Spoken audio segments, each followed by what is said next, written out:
ABCs of business. Now, when I refer to assets, I'm not talking about just real estate. I'm talking about your attitude. So I'm just closing this out because we have some technical difficulties with the projector. We did? It's all right.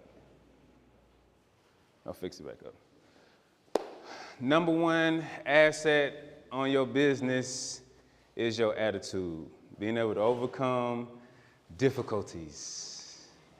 You know, we had to overcome the rain today. I had to overcome a few things for us to come here today, but we're gonna keep things moving. I've been an entrepreneur since I've been 21 years old. I'm 30-ish, 37. And the biggest lesson I had to learn was I had to believe in myself. So with that came a lot of learning lessons to get to the point where I believed in myself. I continued to move, but I continued to have doubt in my brain. So I recognized the doubt and said, oh, I have doubt, let me ignore it.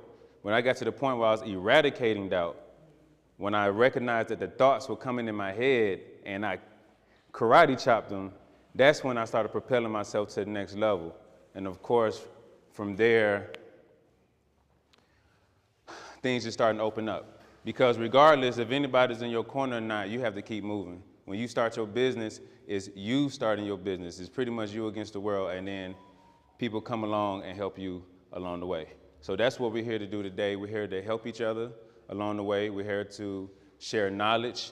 We have people in here who are going to tell you about guaranteed investments. We have 7 figures worth of business credit, which is my partner. He's not talking today, but he will talk with you later on. We have Mr. Josh Proby. He's an international speaker, life coach. We have my brother right here who turns all his ideas into books and can help you do the same. Okay, so we're gonna receive this information and apply it to our lives, and hopefully from here, we can take things to the next level. All right, so first up, we got Mr. Josh Proby. He came all the way here from North Carolina just a few minutes ago, and he has an amazing story. Matter of fact, I met him about 4 years ago at an event, at a networking event just like this. I wasn't even supposed to be there. I just walked in because I had a camera, and we've been friends ever since. Now, his work ethic, I can't say it's unmatched. It's a lot of people that work hard in here, but I actually had a chance to spend the night with Josh for a couple of days and haven't been asleep since. He wakes up at 4 a.m., drive trucks across the country, and he comes here to speak with you guys. So I hope his story inspires you. And without further ado, Mr. Josh Proby, welcome to the stage, man. I appreciate you, brother.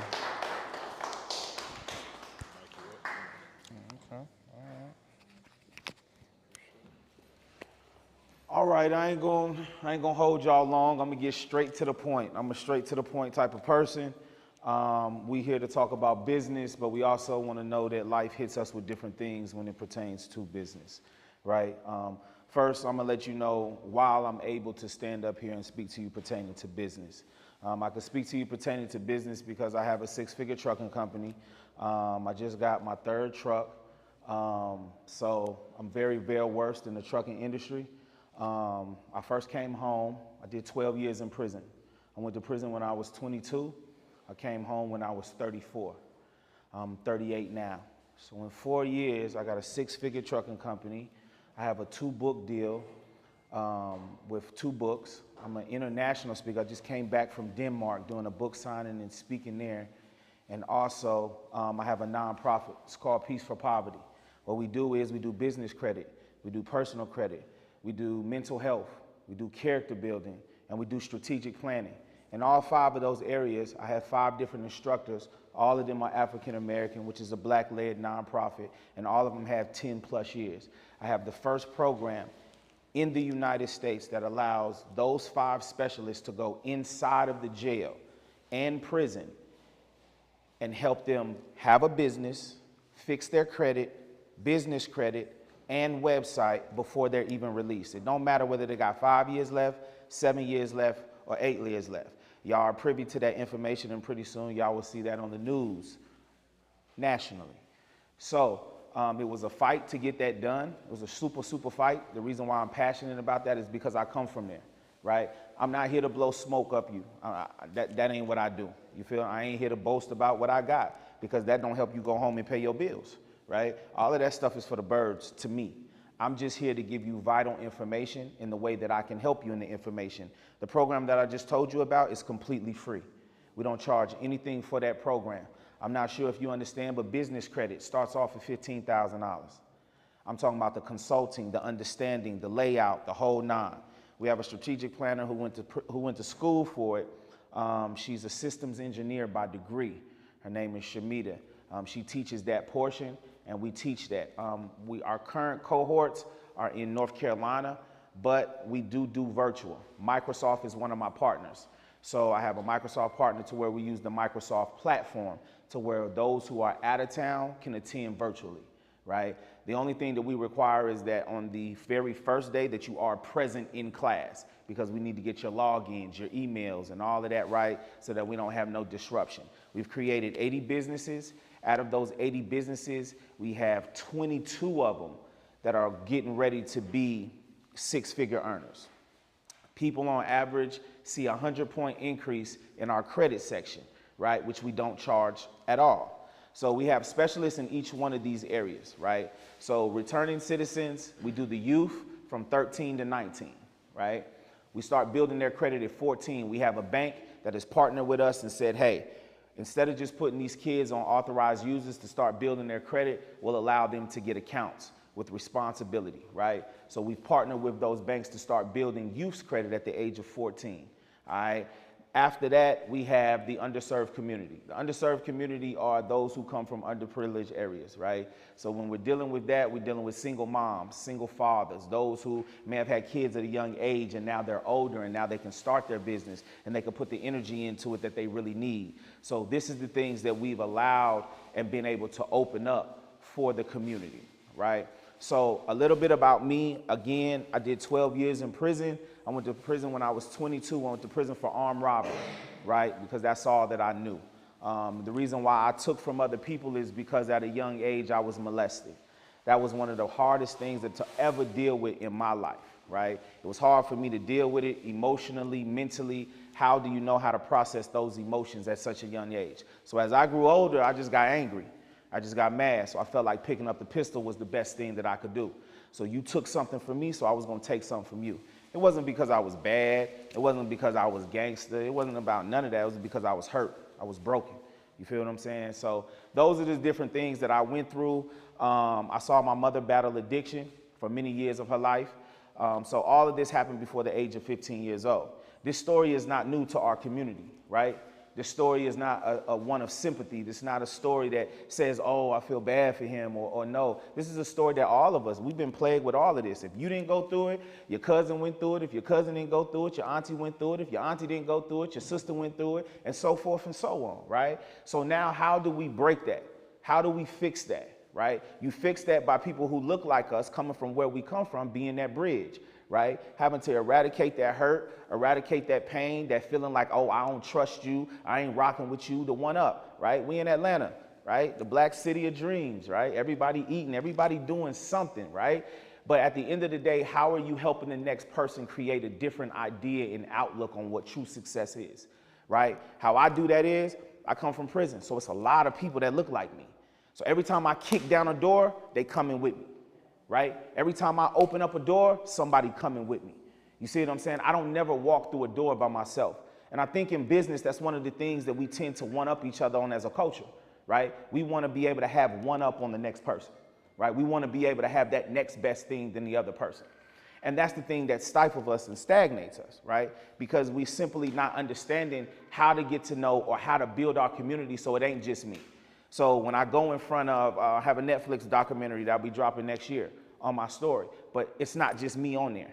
Every one of these 10 men that's getting ready to graduate the program with a brand new business, they in the documentary. Why? Because it ain't just about me, right? It's not just about me.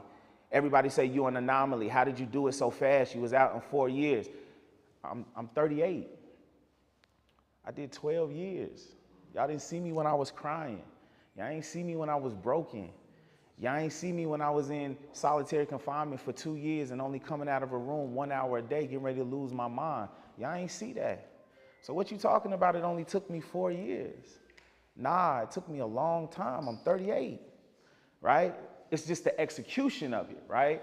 I decided not to let the things that people told me that I couldn't do not be able to achieve those things, right? So in closing, because I'm not going to hold most of y'all time, I just want everybody in here to really tap into them, right? This is a social event that you're able to come around, that you're able to talk, that you're able to build, that you're able to make connections. A lot of the reasons why I'm where I'm at right now is because I opened my mouth up to start to build positive relationships. Some of us don't take the time to build positive relationships. We're too scared, or we want to do it on our own. You ain't going to make it nowhere doing it on your own, all right? Everybody can look the part, right? You can come in here looking however you want to look. Everybody can look the part. Miss me on the looks and show me what your action is. Show me whose lives you impacting. Show me whose lives you changing. And if you ain't showing me nobody's life that you changing, if you ain't showing me somebody that you impact, if the only thing you can show me is an AP or what you driving, I don't need that. You feel me? Because I come from the streets and I seen that a long time ago. You know what I'm saying? I'm already privy to that. How do I help this young lady? Or how do I help her raise her child different? You feel me? How do I create an impact to where somebody walks away from here? I'm not here to soothe your emotions, right? Emotions is here today, gone tomorrow. Here today, gone tomorrow. I'm here to make sure that you guys get the right information, right? And a place that you can find it for free. Because everybody's selling something today. Everybody's selling something, even themselves. Catch that, even themselves. So at the end of the day, I don't want to sell you on nothing. I just want you guys to understand what it is. I'm giving a program that's valued at $100,000 away for free. Mental health sessions start off at $200 a session, and that's for 30 minutes. That's for 30 minutes. I want everybody to write this down. It's called Fund and Grow. Fund and Grow. Fund and Grow. It's the name of a company. They've been around forever. They help people get 6 figures. So if you're just now starting your business or you're trying to get some money or whatever, want to make sure that your credit score is right before you go here, before you actually go to this site, because this site helps you get 6 figures. This is one of the very first places that I was able to get 6 figures when life hit me, right? I was able to go there. My credit score was good. The first round that they had us go through, I ended up getting like 40,000. And then after that 40,000, 6 months later, I ended up getting a full total from that 40 and some of 120,000. I did the same thing with the people that's in my program. I did the same thing with my mother. I did the same thing with my daughter. The Word of God says that your ministry first starts at home. So therefore, if you're not building your home up and you're looking for everybody else to build up, you failing, right? The people around you within your camp should be strong. They should be extremely strong, and you should dedicate your time to building the people that are in your camp. I give you guys that simply because once you get your credit right, that's one place that doesn't worry about your history, your business history. You could have just started up your business. You could have no trade lines. You can have no nothing. They just want to make sure that your credit score is good and you have no derogatories or negative items on your credit report. And then once you do that, you'll be able to go to Fund and Grow. It is $4,000. Let me tell you that. Let me put that out there. It's $4,000, but you're going to get that back. Like I said, that first 40, you can also go through Fund and Grow as many times as you want. As many times as you want. So once you run that play once, you can turn back around and run that play again with a different business. And then you can run it again with a different business. And then you can run it again with a different business. So right there, you're looking at $500,000 just off you being disciplined.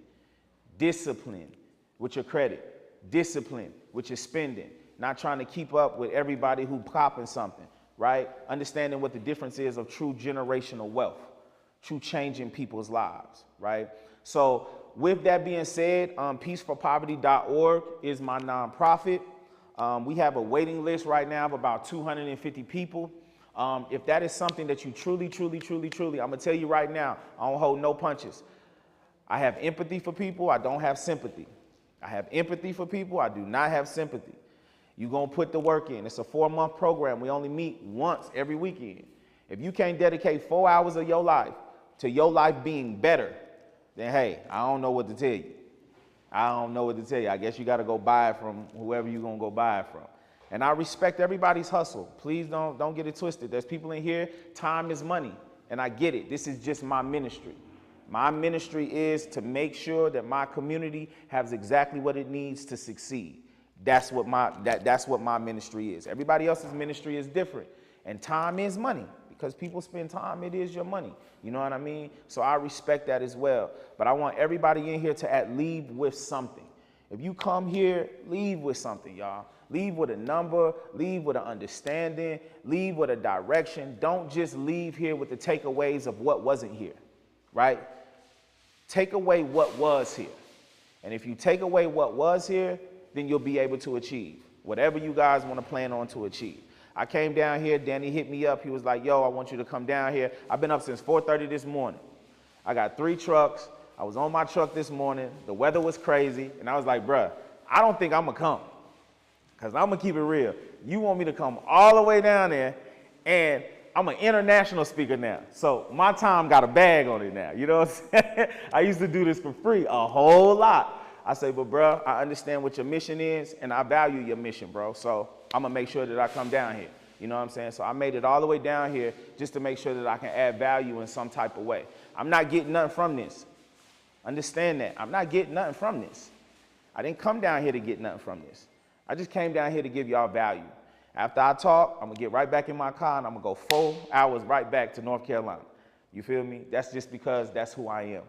So at the end of the day, at the end of this speech, it wasn't no sales gimmick. It wasn't nothing that's trying to draw you in at the end to say, come buy this, come purchase this. All I gave you was value. It's up to you what you do with it. I appreciate y'all.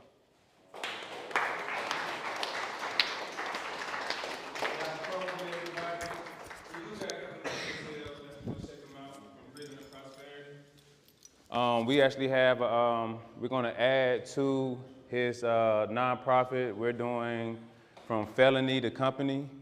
You know, now people don't know that I came from a felony background, which started the entrepreneur journey myself a long time ago. So that's where we connect. Everybody I know in this room I've met from a networking event. Every single person. The tax queen right here, I met her through a guy that I met at a networking event. So it's all come from networking, and our relationships last for a very long time. So next up, I'm gonna keep this party going. My man, Allah Adams with 1 L. We met when he's doing this thing, selling his books, and he has a company called Billy Goat, and of course we had to connect because I'm a Billy boy. My team is Billy Boy, so anybody that proclaims to be a billionaire, we got to be friends. So Allah Adams, man, he's about to tell you about himself. Thank you, brother. All right, appreciate it. How everybody doing today? Y'all look good. Y'all look real good. Thanks for coming out. Well, I'm gonna keep it short and sweet. Just like my brother that was speaking and Dan, I came from prison. I did 7 years for selling drugs. While I was in there, I wrote 7 books. I did a little research while I was in there about starting companies. One thing I want to tell my people here is this. We got to stop sleeping on literature. There's not a lot of black publishing companies. And this is a business that's very lucrative, and it has a lot of generational wealth attached to it. How? Once you write a book, you create residual income. And with that residual income, you could pass this down to your children, your grandchildren, and it could go on forever and ever. How old is the Bible? Still selling, right? Right? So look, also, I want to bring to your attention how anybody in here that knows about business, you want to invest in something that has a longevity of going up, or staying like where it's supposed to be. So I'm gonna give you a few examples. A CD, a tape, a record, a 8-track, right? Those things are the same thing as a book. It's a media, it's media. Those things are gone, right? Guess who's still here? the book, and the price of it never changed for I don't know how many years, still the same price. So that means it holds its market value. That means if you put a book out, the chances of it going down is very slim. It's always gonna stay where it's supposed to be, right? No matter what. Even when they came out with the ebook, right? The price went down a little bit because it's an electronic book, it's not paper, right? Still, it's wealth attached to it, because anytime you put out a book and you copyright this, right? Also, it's freedom of speech. So I learned from coming from jail and going on the streets in New York like I was selling drugs and I was selling a book. And I learned that because of freedom of speech, the police couldn't tell me not to sell my book anywhere, anywhere on the four corners of the planet Earth. As long as my picture's on here, my name is attached to it, and I can prove that this is my speech, you can sell this anywhere. I go to Walmart. I go anywhere. Just, hey, you like to read? Miss, let me tell you about the book, right? So it also creates income. It's a little difficult in the black world with books, because we know the old saying, if you want to hide a secret from a black man, put it in a book, right? So I asked, what do you say when we start writing the books and having publishing companies publishing the information? It looks like you're in trouble now, right? Because we're writing the books. You can't keep the secret from us. We're writing the books now. I want to encourage you to get involved with it. I have a class before I go. It's called The Writer's Room. If you could write this down, it's AlahAdamsWritersRoom.com. That's spelled A-L-A-H, Adams, Writers Room with an S.com. I have a class. It starts November 14th. You can still sign up. It's $500 for 3 days. Unlike my brother, I gotta sell my class. It's now free because this information, you're gonna be able to take it with you. Now, what caused me to create this class, a lot of people will come to me and say, hey, look, I got a story. Can you write my story? And I believe everybody has a story. Somebody in here right now got an award-winning story. That lady that wrote Harry Potter is a billionaire. She wrote about some witchcraft nonsense. Somebody in here got a real story to tell, to write, but you just don't know how to do it. So people will come to me and say, listen, write my story. I say, listen, just give me $5,000. They're like, 5,000? I'm like, I got a better one. If you came to me and said you were hungry, I would say, I'm gonna teach you how to hunt and fish, right? Because then you could just feed yourself. So that's what the Writer's Room is about. I'm gonna teach you how to write the book. Everything I know from beginning to end, how to start and finish, what constitutes chapters, character development, all the stuff you need to know to start and finish a novel, right? Is that worth $500? Would you pay $500 for that? 3 days. And I'm guaranteeing you, there's a guarantee in my class. I'm gonna guarantee you that if you follow my method, you'll be able to write 4 books every year for the rest of your life. Or, depending on your energy, right, you might do 1. So, potential energy and kinetic energy, right? I'm gonna talk about that before I leave. We have a lot of potential energy in our community, right? What we need to do is turn that into kinetic energy where it's in motion, and we all move in unison together towards one cause, towards one goal, right? Kind of like when you're in the military, you're trained to look, we're all together. If one of y'all is not in a lockstep, hey, listen, it's penalties, right? And I believe that we have to have that military mindset when it comes to doing business and with each other and everything, you know what I mean? like we're a platoon. You know what I mean? Our uniform is the skin here, right? So I don't need to know like, oh, what team you on. I can look at you and tell what uniform you got. But we got to start looking at it like that.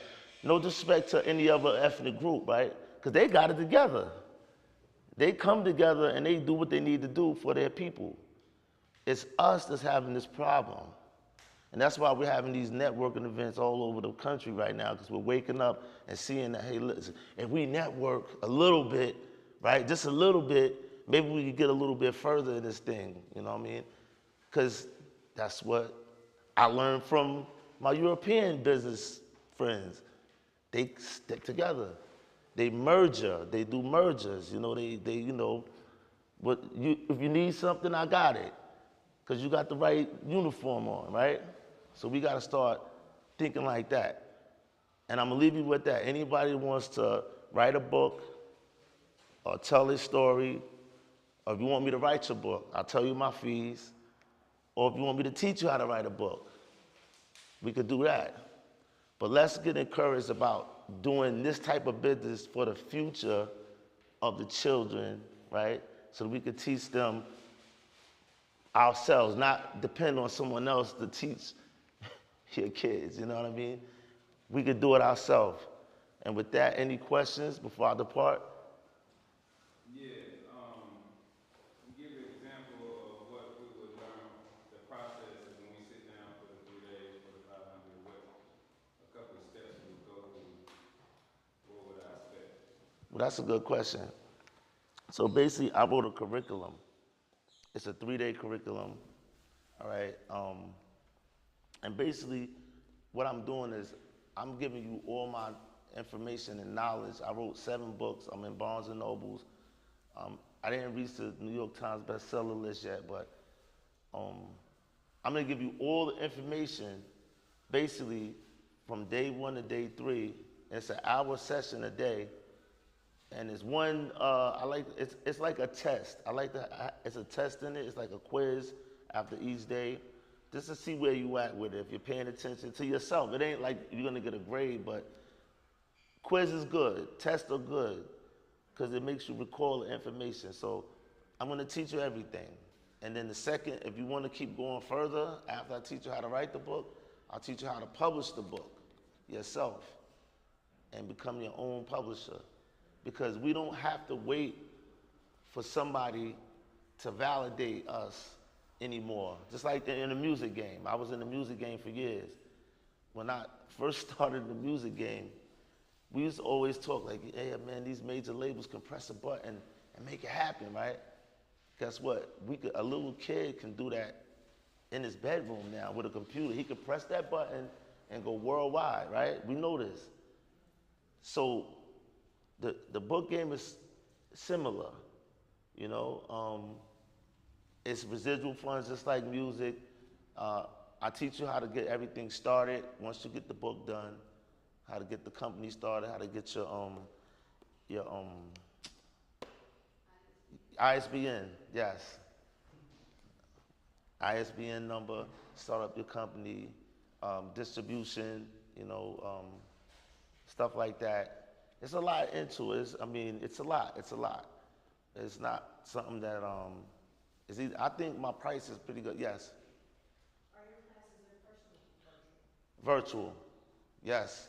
Thank you for asking that, because I forgot to say that it is a virtual class from 7 to 8, Monday through Wednesday. I have a makeup hour just in case, like, if you paid your fees and you're like, damn, I work with you.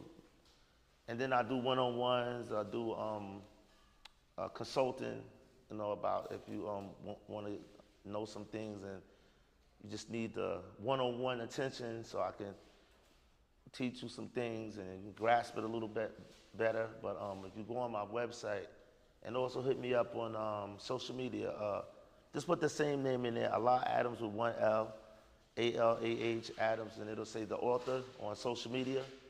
Check me out, you know, and with the help of my good brothers, we're trying to turn all these books into movies. You know, that's the next step, the evolution, you know, turn it into movies. and just keep it, you know, we trying to create Black Hollywood. This is Black Hollywood. We in Atlanta, so, you know what I mean? It's Black Hollywood, so, you know, any more questions before I depart? What was next? You got banana pudding. Yes, banana pudding. Your other book that's real political. It's called The Moment of Truth. What's that about? It's spiritual motivation. I'm talking about coronavirus. I'm talking about a whole bunch of stuff. Information that I learned that is not, you know, out there for everybody. Some people call conspiracy theories. I don't believe in that. That was made up by the CIA, conspiracy theory. It's not no conspiracy theory if I got evidence. So I'm dealing with all of those type of things that we talk about, like, yo, man, I think the government doing some shit, you know what I'm saying? Like, but I'm getting to the root of it, you know, in a book that just came out. So we need this type of information to be passed around. I know y'all got some more questions. Come on, man. No more questions? Anybody in here want to write a book? I know you got a story. You look like you got something to say. You know, you want to write a book? Maybe. Yeah. You said that you started writing when you were a child. What made you want to start writing? What was your motivation? Okay, so I was writing 10-page letters to a female that wasn't writing me back. So look, anybody that been in jail know you sitting there waiting for, you know, mail. That's important, getting your mail. So one day I didn't get mail, and I said, damn, I'm better off writing a book. I'm writing 10 pages, man. And I said, damn, ding, ding, ding, ding. I was in jail, so I was like, man, I'm better off writing a book. Because I had no problem writing 10 pages like it was nothing. 10-page letters every day. 10 days, that's 100 pages. A book is like 200 and some pages. I could have wrote a whole book. And then I had an old timer that used to say, hey, write a letter for me. He was illiterate. And he would get responses from my letters from his girl. He said, I know you got to get one because you know you writing it. And I said, I'm better off writing a book. And that's the birth of the author. Then I got bit by the bug like Spider-Man. And I just started writing like crazy. Like, I wrote 7 books in like, I started in 2001. I got released in 2005. In 4 years, I wrote 7 books. Yes, sir. So when selling the books, which one do you think, as a hustler, right, just a straight hustler, selling e-books or selling the physical copies? Which one do you like? Because with the physical, it's like you in the face to face, but then you got the virtual, you can kind of reach a larger market. So just kind of having that, I mean, you say you come, you know, from the background. Yeah. It's like, which one do you prefer? Well, the hands-on or the more virtual, digital? I really prefer hands-on because word of mouth, and like you said, your energy, your character, you're selling yourself. On the virtual, it's kind of like you don't get to see me. People will say, hey, let me just get your book on Amazon. I'm like, it's not going to be signed. You know what I mean? You might as well get the signed copy. You never know what could happen. But also with the digital books, it only works if you're famous, I find out.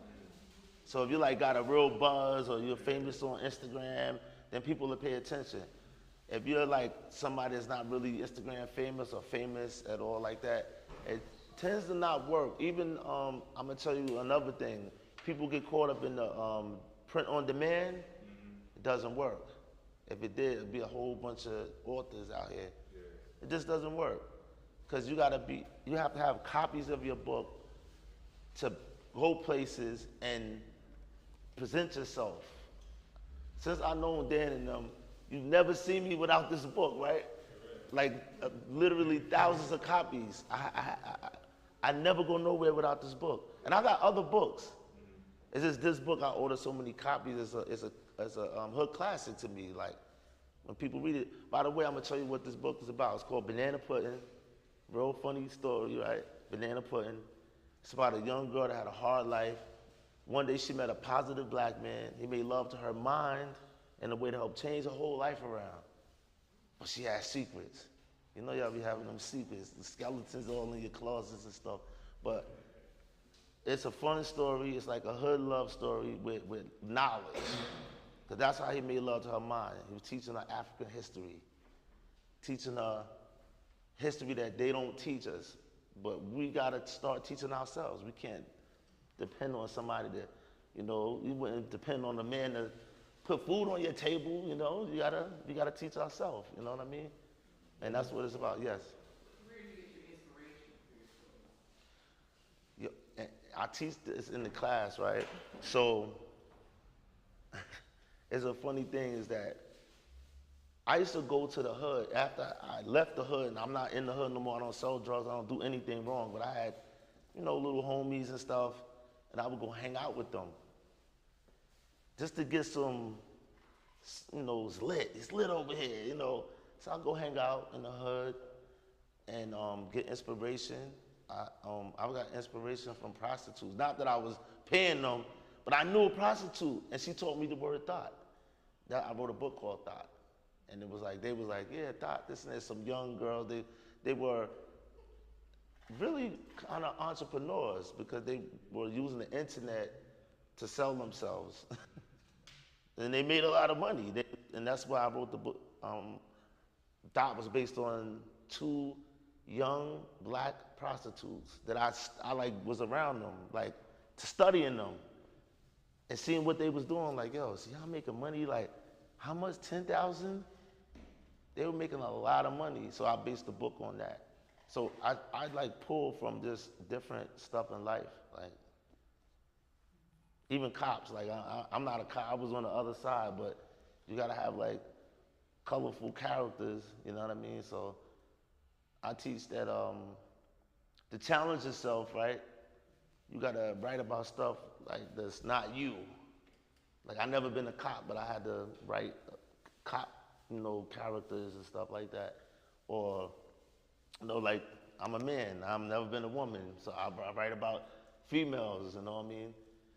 And the funny part about writing about females to me is like I just draw from every female I ever knew, like how y'all talk to each other and interact. And I did a pretty good job, I think, you know, with capturing you guys' character. No. I got utmost respect for the females. Yo, you're gonna read the book and you'll see it's a great book. I'm telling you, you'll learn from this. But that's it. That's all I got for right now. Anybody? Any more questions? The profit margin, which one's higher, digital or physical? Physical. Only reason being is because digital is like one flat fee. But all right, business-wise, you can order 10,000 copies of a book, and your price for each unit could be under $1. So your profit margin just jumped up. So you just paid like under $1 for 10,000 books to be printed. You're probably, say it was 85 cents, you know, let's say $1. So you paid 10,000 for 10,000 copies, and that 10,000 turns into 150,000 because it's $15 a book. You know what I'm saying? So it's like, it's a lucrative business, but the unfortunate thing is our people don't read as much as we should. Now I got another question. I've done this with a client before, which I thought was pretty innovative, and surprisingly I don't see this often. Being able to turn not a chapter, but maybe a portion of your book to like a visual component. So basically, like this girl, she had a book or whatever, I can't remember what it was about, but we did a segment, a video version of the segment from the book, and then we put it on social media to then drive people to physical or digital sales. But it kind of gets into that like, maybe, you know, everything's like skits and little 30 seconds, 60 seconds, 90 seconds reels or whatever, to take a 90-second reel based off of your book and kind of find like that moment of like, I don't know, whenever the man's really, you know, Right. getting into her mind or whatever, and like reenact it on a visual end to then market, promote, to lead, you know what I mean, to your audience, to your Yes. audience, or to, you know, wherever you can purchase a book at. Right. You know what I mean? That's a real good tool that a lot of people are using. I dabbled with it. It's effective. It's definitely very effective. Yeah. Okay. Yeah. To do like skits, little like kind of like promo commercials type things. But Yeah. in regards to the book. Yeah, to the book. seeing Yeah. the book, Yeah, like even like a pilot, you know, type of thing. Definitely, yeah. And there's a lot of, you know, it's a lot of independent cameramen now than it wasn't. It never was like this many cameras all over the place. I mean, everybody got a camera and we could just link in and do some footage and stuff like that. So yeah, that's very effective. You can there's all types of ways to sit down and innovatively come up with ways to market, advertise, and promote yourself. This is very interesting, man. Come on, no, any more questions? I'm on a roll. What's up? That's it. Hey, man, it's been real, man. Thank y'all for having me. Thank you, brother. We're gonna have one more speaker come up, and then we're gonna do a slight intermission, and the food's ready, it's warm, and let people eat, get a little drink, and we come back to it. This brother I met at another networking event. Every time I call him, he's the most consistent person that understands finances and how to put your money into instruments that are guaranteed. So you're not gambling with your investments, right? Another networking event, best friend. We talk all the time, and we have the same common goal, and that's just to help people create wealth. He has a lot of instruments that can help small to large. And Ari Christo, man, come on, talk your mess, man. Talk your stuff, my brother.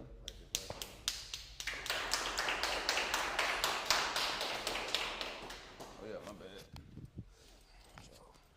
All right, good evening, everyone. Good evening. All right, I liked it. The energy's back in the room. So look, I definitely for one want to start off by letting you understand why it is that I'm here. For one, it's just all about education and information. I cannot change your reality, but I can definitely give you the information to help you change it. So a little bit of background about myself. Graduate from FAMU, the best HBCU, we can argue about that later. But for FAMU, got a master's degree, and of course, you know FAMU has one of the best business schools out there, SBI. And from that, it really taught me as far as how we're truly trained to look at money. And I understand the two things we often complain about in our community is the lack of resources that we have, but also the lack of political power. Now, if any one of us understand, we just went through the midterm elections. We often wonder, how can we improve our situation as a people? He who controls the gold controls the world. So we can try to do all we want to in this country, but if you aren't able to, for one, be organized and have proper finances, you're gonna constantly be in a situation where you're disadvantaged. So this is where I came in and understood about how the wealthy 5% don't do what the 95% of most Americans do. Most 95% of American states gambles with their money. Most of them are uneducated about the stock market. Most don't understand how to leverage taxes. A lot of us don't even have a financial planner or advisor. But yet we want to get ahead. Everyone in here has a lofty goal and a reason that they want to be successful. But oftentimes, we fly at it by the seat of our pants and praying to God it just happens. I'm a firm believer, and again, in a very specific scripture that faith without works is dead. Now, again, you can have faith, you can work, but if you're not organized, ultimately you're spinning your wheels. So let's have a quick conversation. I'm very interactive. Hey, I want this to be very personal. So can anyone show me, and I don't need to know a number, who's lost money in the stock market this past year? Who's lost money in the past 2 years? Who's lost money and likes it? Oh, so no hands on that one. Okay. Who lost money and likes it? Nobody. So, but understand, most of us take gambles when it comes to investing. Anyone who has a job, if you have, no matter what kind of 401k plan you have, they are expecting you to be an expert as far as how your money is being managed. They're not telling you what it is you need to invest in. They're not telling you what good stocks are. They're not telling you as far as what you need to know. But that's your lifeline to get to retirement. And honestly, do you think your job cares if you ever get to financial freedom or independence? Go ahead. So one thing that's important for us to understand in this community is whether you're a worker, you're a boss, you're an entrepreneur, you're an aspiring one, that you have a responsibility to be financially educated. So there's a couple things that I want to touch on here today. More so, I'll start with this final thing of just about myself. So I have my own financial brokerage. I have 100 plus licensed financial professionals in all 50 states. We manage over $10 million in assets, just my company alone, and then the partners that I work with is over 95 million. So I'm not just sharing this with you just because, I've studied and got this off the internet, but definitely a lot of this stuff you can find online if you're willing to go ahead and be knowledgeable about it. So for one, anyone know what's the benefit and the usefulness of a trust? Yes. All right, yes, sir. Give it to me. Okay, so basically, you have trust and you have foundation. Mm-hmm. So it comes with the philosophy is control, own nothing but control everything. Exactly. And trust gives you the ability to put all your assets, you put your real estate, your cars, your cash, pass through. And you have foundations. One of the things when you start increasing in your income bracket and you create your own S corps and stuff of nature. One thing that I learned and stuff, it took me one time to learn it when I got hit with a 6-figure tax liability. Exactly. Just because you own a company, you just can't go in there and take money out when you want to take money out. So Absolutely. basically, you can do what you want to do if everything passes through the business and the foundation. And I also learned by having a nonprofit is that in order to reduce that tax liability, I made a donation to debt. Foundation. See. Yeah. See, look, hey, there's some real knowledge in this room. Hey, you better get tapped in. You never know who it is you're sitting next to. A trust is a very important and powerful tool, not only as far as how you can, again, protect yourself, but also how you can move with anonymity. A lot of times we wonder, how is it that the wealthy continue to avoid paying significant taxes? How is it that they're able to go ahead and own a lot of things and, again, seem to be hands-free when the government tries to come and get them for money? Taxes. Taxes are something that all of us pay except the wealthy. Again, they know the rules of the tax code. So imagine if a tax book was 5,000 pages. How many of them do you actually think are there for you to understand how to pay taxes? Good teaching. Good teaching. Only about 10% of them. All the other pages are there to help you design how to avoid paying taxes. But think about it. Like my brother just said, most of us don't spend the time to read the book.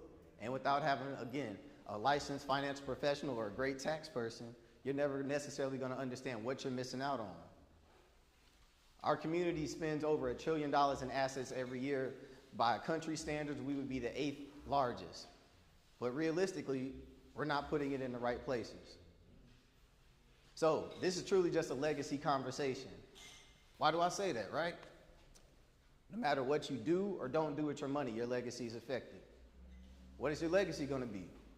Is it going to be something where you got a bunch of shoes, cars, purses, or do you have a bunch of assets over liabilities?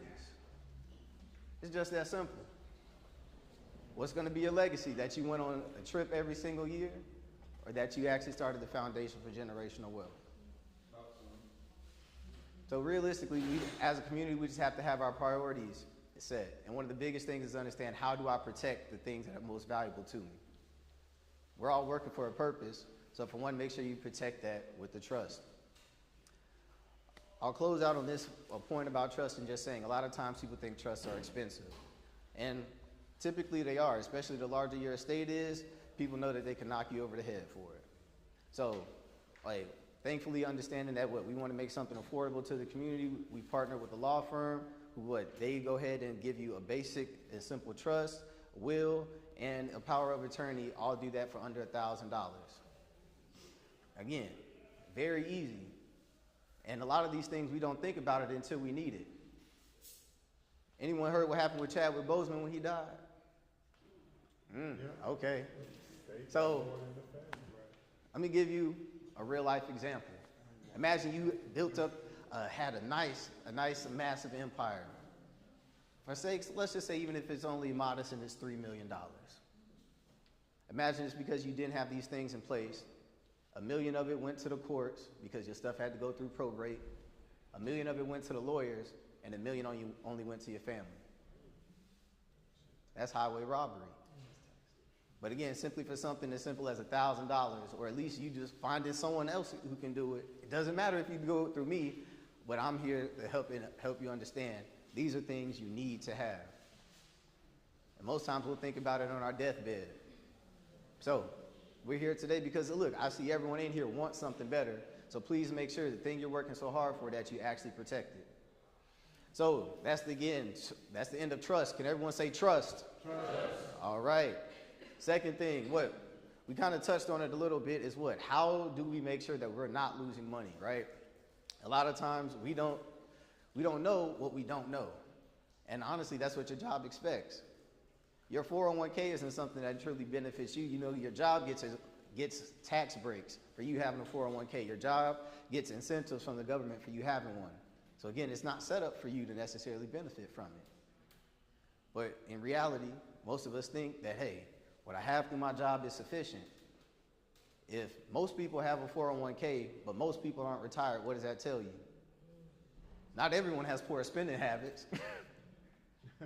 It's clearly, there's a shortfall that your 401k leaves you as far as what, not only what you're getting paid, but actually not only what it accumulates, but also what you have to pay back.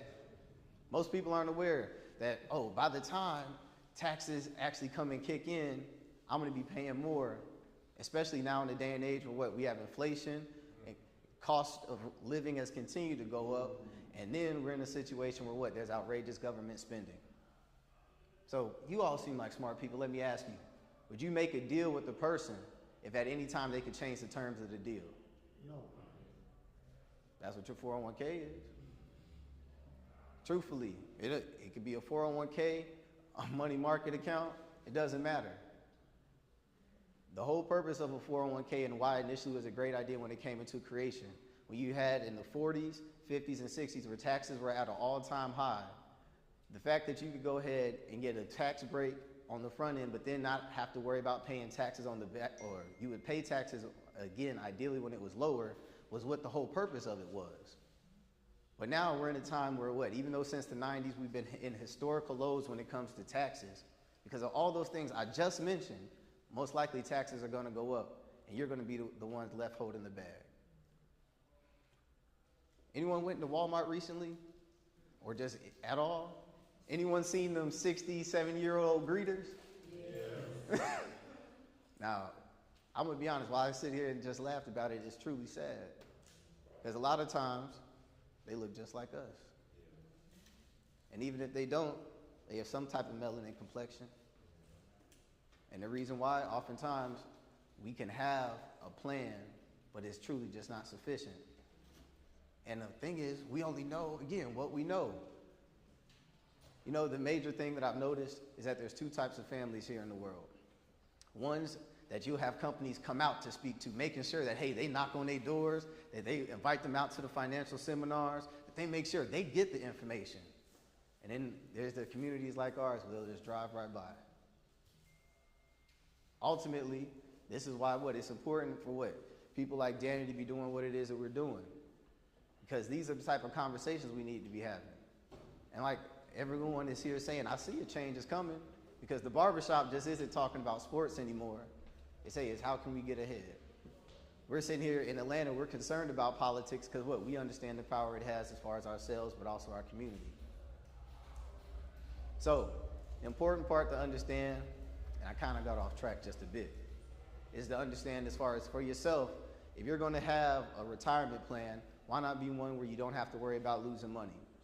Why not it be one where you can have a tax-free retirement? Why not it be one where even if the market goes down, you're still guaranteed to get a higher % interest than what you're doing at your bank? Exactly. So there's a lot of different ways. I have my Series 6, so I can truly show people how to go ahead and invest and use 401ks. But this is someone who has a Series 6 and is telling you, you're better off not using it. You're better off using something where you can actually have the protection that you need for life's unexpected, but you can also make sure that you have something for the best times. So just in March of 2020 Had a couple clients I helped get set up with a portfolio plan. And in a year's time, they got a 66% return on their money. What I do isn't magical, but it's very well possible and out there. You just have to study. I heard my sister say it here. For everyone here, again, I want you to write down something. Make sure you look it up when you leave here. It's called an IUL, Index Universal Life. Now, quick question for anyone. I want to know, what's the first thing you hear when someone says the word insurance? What's the first thing you think about? Death. What else? Premium. Okay. Hey, that's right. There it is. All right. Anybody else? One more. When you hear the word insurance, what comes to mind? Car. Okay. Car, health, premium, death, right? Death is the most common one. I have a question. Would anyone want to one day think about having something as massive as Disney World?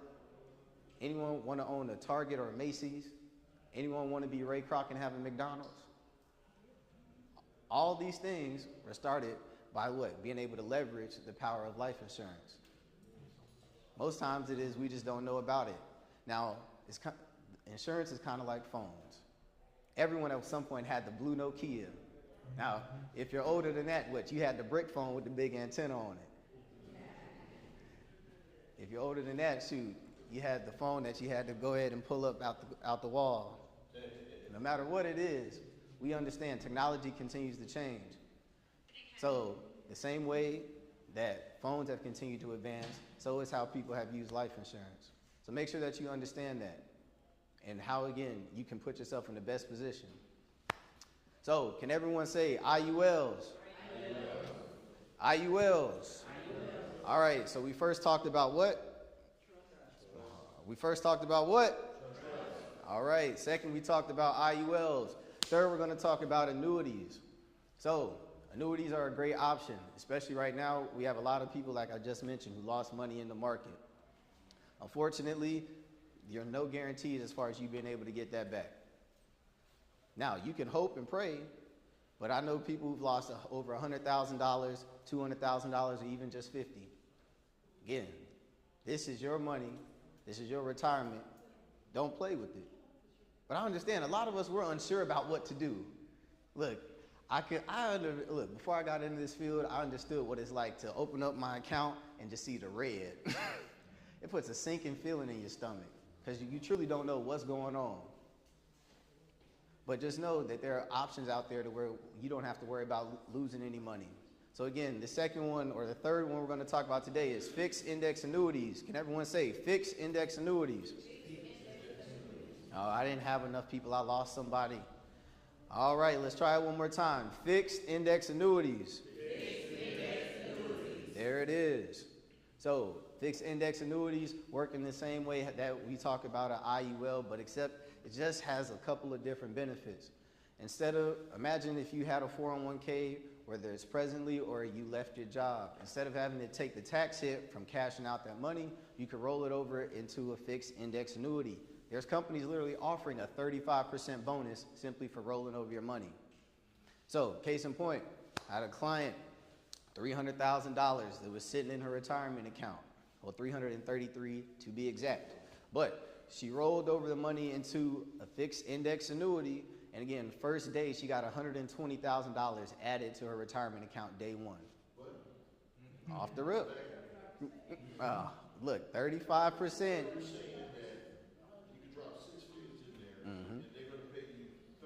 5% on whatever you put in there off the day one. Oh, it goes. So typically an annuity, great question. An annuity, there's typically two types. You can have a 7-year or a 10-year, right? So where throughout that period, that's when they'll go ahead and disperse that bonus into the account as far as for you to actually use it, right? Now, there's a couple different ways that definitely I'll give out my information so we can just talk about it. But there's a lot of different ways that you can leverage using this bonus, or again, to recover in your retirement and not making sure that you lose another penny. But the whole 35% bonus is why? Crucial. Because imagine right now, when you have people who've lost sometimes 30 to 40 to 50% of their portfolio, they don't know which way the market's going. Truthfully, they're not educated in it. And a lot of times, I don't know if people know this. When you leave your job, no one's managing your money. Whatever it was in is just sitting there collecting fees. So your account's going to deplete. So again, this is a legacy conversation. If you don't do something, something will happen that you're not going to like. So honestly, look, it's not my prerogative as far as what you decide to do with your money, but I do care that you are educated about it. And a lot of times we act out of fear and not out of confidence when it comes to our money. So we're praying that the worst doesn't happen, but we're hoping for the best. So truly, let's all understand again the power of fixed index annuities. Can you say fixed index annuities? Fixed index annuities. All right, so whether it's for yourself or someone that you know, being able to recover the money you have lost here in the stock market is critical, because at the end of the day, this is your money that you're going to secure yourselves with. Now, I could go into a lot of other things as far as how that you can mix and match these different things in order to really put yourself in a great position, but everyone's situation is different. I've worked with people who they're in real estate. I've worked with people who they do construction. I've worked with people who are doctors and lawyers, whatever it is, but there's certain benefits that you get to have. Business owners especially. This is something you really need to look into instead of just having a regular 401k. It provides you the same tax benefits and write-offs that a 401k does, but it provides you so many other benefits that you can leverage. But without talking your head off, because I could really talk about this all night, I'm going to pause right here and just allow for a round of questions. Anyone have any questions at all? All right. Yes, sir. Okay, so the fixed index annuity. Yes, sir. Is this account held by a bank, or is it held by a insurance company? So great question. So it depends on which one you go to. So there's a lot of companies that can necessarily offer this. There's some that I prefer, are better than others. So there's one company that I'll give you. It is called Athene, right? So Athene, Athene, Athene. So more so, they're just a company that this is what they specifically focus on. They don't offer any type of life insurance or anything, but they would, again, they're a Fortune 500 company that definitely you can look into as far as them being able to make sure that they transfer your money, and they'll do all the direct communication with your job to make sure that that money goes directly into where it needs to. So there's different types of products that they offer. Again, and depending on what your goals are, that's why you want to sit down and talk with someone before you just do it. But yes, sir. So when it comes to a trust, because I'm starting to hear it's like starting to become a very popular word or phrase or buzzword or whatever, and I heard it's like over 50. Is it over 50 or 60 plus different types of trust? So truthfully, there's really only two, but how you design the trust depends on what it can be necessarily used for. Okay. So like there's some like an irrevocable life trust, there's a charitable remainder trust, there's a bunch of other trusts that you can have designed for specific purposes. So, but that's why again, you really want to talk with someone that's knowledgeable, who can really understand what your goals are and then how to create the best plan for it. Now, how true is it, like say if you have a child or your child is born, to put that child as a trust as soon as you sign the name on the birth certificate, you should like put that child as a trust? Is that like a thing, or is that? So you can have them as a trustee, but here's the first thing I'm gonna tell you. The reason why I'm brilliant is because I know that I'm not, right? And look, there's people, like I said, this is why I have a whole firm of lawyers that, hey, I let them specialize in what they do, and I specialize in what I do. So, but definitely I know you can set them up to be a trustee. If there's something in particular like that, which they may be able to help understand and explain the benefits that provide you directly for your child, I certainly recommend that you talk to them about it. But I'm gonna be honest, I'm not gonna fake and pump fake what I don't know. So definitely that's something worth the conversation though. Yes.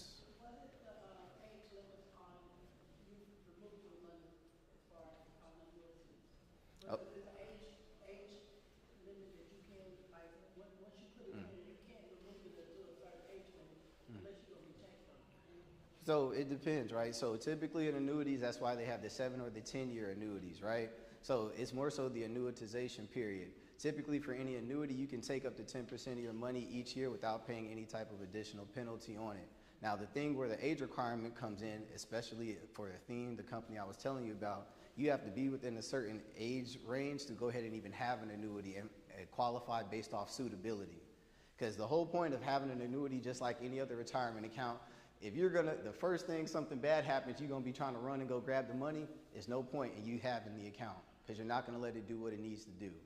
So that's where, again, there's certain companies that they may have an age restriction on it, but at least the ones that I work with, there's only an age requirement for you to get into it. And again, as far as when you can pull out the full sum, but you can still take out money, again, 10% each year if you have something that comes up for whatever reason. And with the IUL, you never touch bases on how it does not lose money. So they can understand the method of the reason why it does not lose money. Okay, Why great. it's calculated differently. Oh. But I do insurance too, so go ahead. Oh yeah, okay, so look.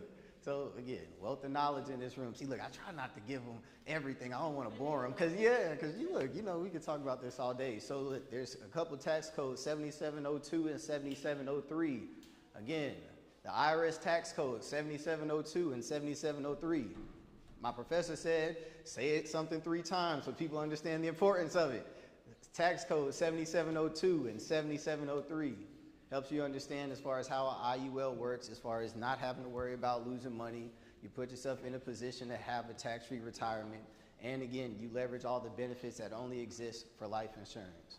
Again, these are the things that the Rockefellers, Rothschilds, and Vanderbilt family continue to know about and why they go ahead and pass on generations of wealth tax-free. But there's also one other code that you can look into if you're a business owner. It's IRS code 162. That's for executive bonus plans. Again, those are the things that I was telling you about. If you have a business, you can leverage those just like you would do a 401k and get the same tax breaks, but a lot of the other additional benefits. So I'll just leave you guys with this. And again, it doesn't mean I'm done answering questions, but I want you to ask yourselves, where does the bank put your money? Look, right? So you're, look, I have a question. I'm just by a show of hands. Who? Oh, yep. Look, there it is. So I'm like, who banks with Bank of America? Wells Fargo, Chase. All these companies have more than $15 billion in assets within life insurance. What I'm telling you isn't just, because something I think works. The bank's only sole purpose is to make money. So if they're putting their money there and feel confident about it and understand the benefit it provides them, the question is, why don't you? Again, a lot of times the things we don't know are just because we don't know them. But from this day forward, you cannot say no one told you about 1, trust. Can everyone say trust? 2, IULs. 3, fixed index annuities. Oh, look, we was going strong to that last one. 3, fixed index annuities. All right. So now you know, and it's your responsibility to do better. Any other questions? Any other questions? Yes, sir. What's the stop fees? What's the stop fees? Oh, see, this brother was not listening.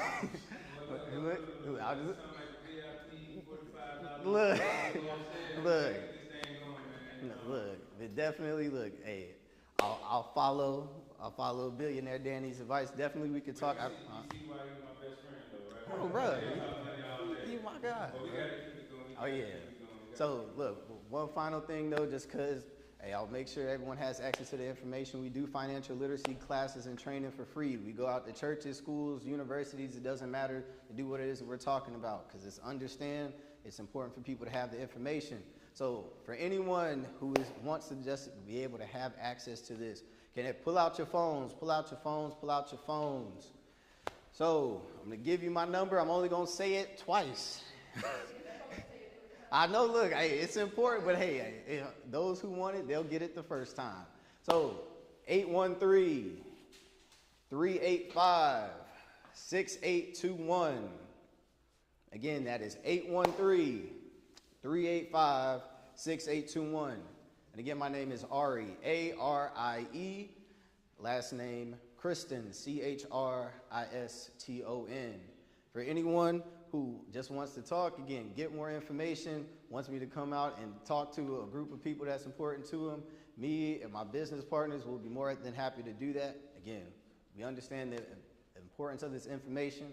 I appreciate Danny putting this event on. Please text me with your name, whatever it is that interests you, and I'll definitely make sure I get back with you within 24 to 48 hours, all right? What's your Instagram? Oh, _Ari Kristen. _Ari Kristen. But yes, if no other questions, appreciate you, my brother.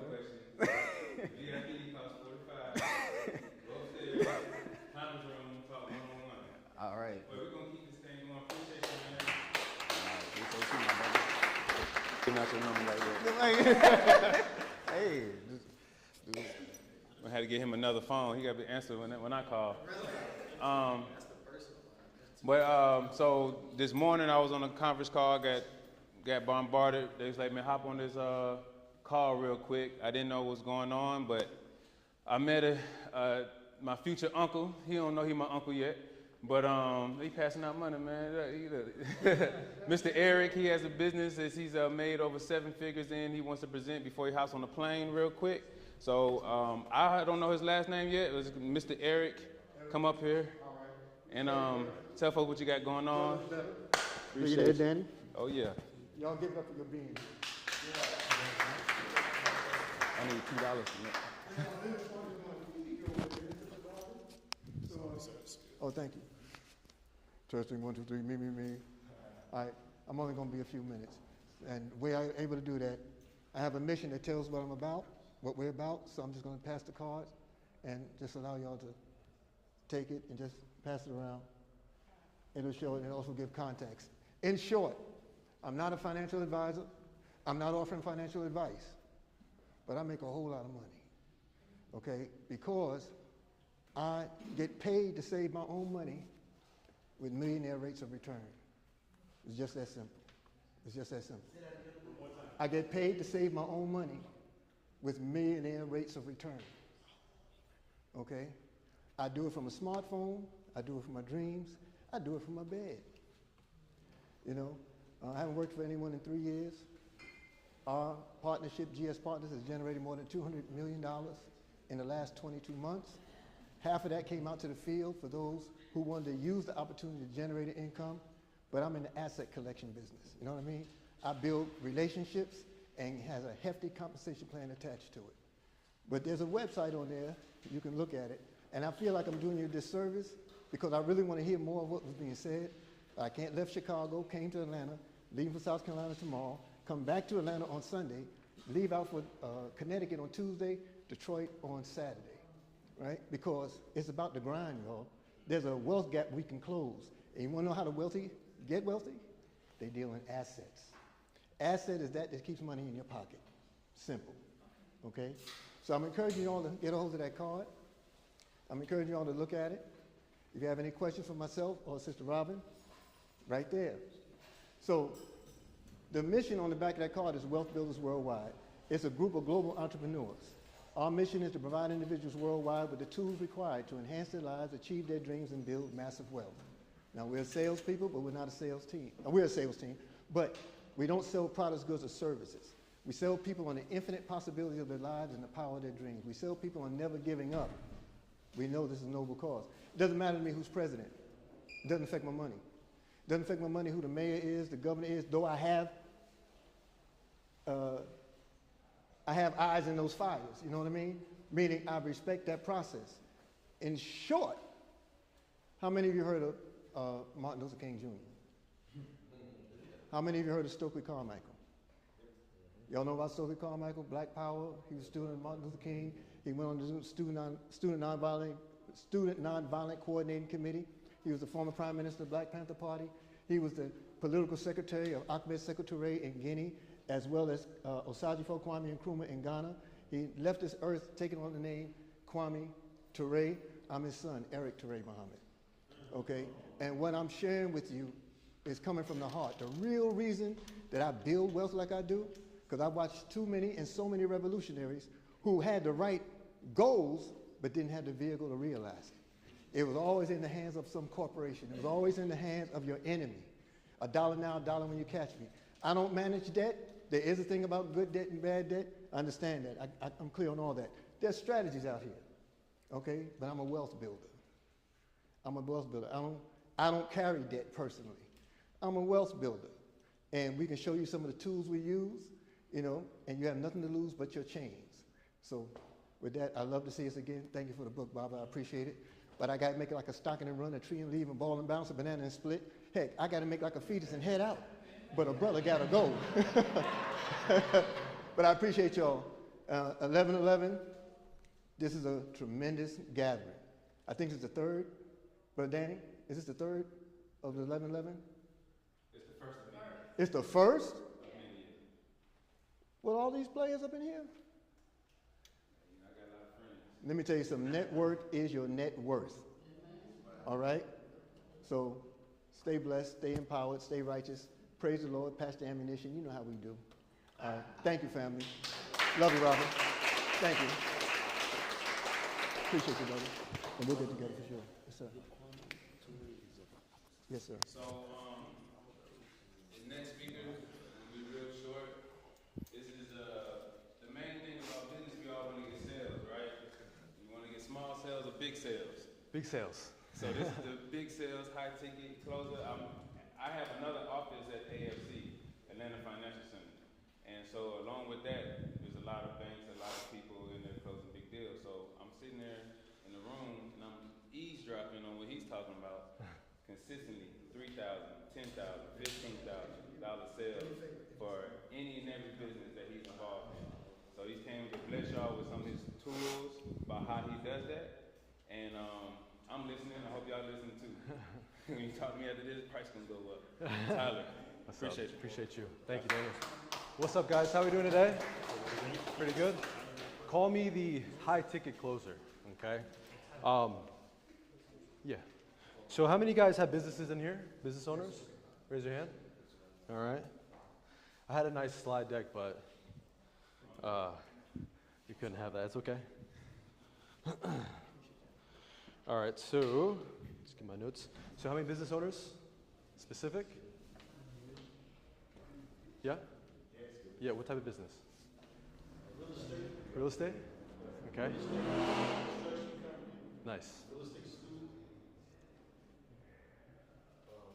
What else we got? All right, cool. How about you, sir? It's a mobile paint system. Mobile paint? Okay. How about you? You raised your hand? What was that? Okay, nice. And how many guys sell coaching at all? Anyone sell coaching?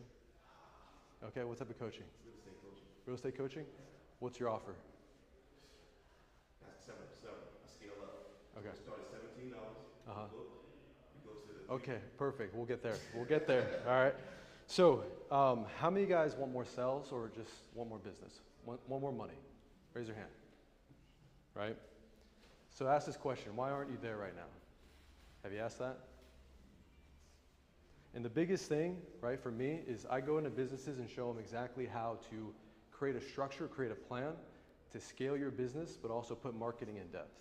So for me, my background, my name's Tyler Felty. You guys heard of Grant Cardone? Yes. So I work with multiple 7, multiple 8, multiple 9 entrepreneurs like Grant Cardone, like Joel Kaplan, maybe Nick Robbins, marketing. But the biggest thing is going from environmental, sales, going into call centers, going to boiler rooms, jumping into marketing, medical, career coaching, you name it. After pulling about 4 million in sales in 1 year, okay, my best month was 480,000 in revenue. I learned one specific thing. Okay, out of 1,000 sales calls, thousands of hours, one particular thing. You know what that is? People want to become their greatest version of themselves, always. It doesn't matter what you have right now, it doesn't matter where you're at. You wake up in a different place, driving a different car, living somewhere else, and there's this greater version that you have, right or wrong. And what do? We buy things consistently to what? Fill that greater version. So the biggest thing is, I go by a thing called hierarchy of values. Everybody has a hierarchy of values from high to low.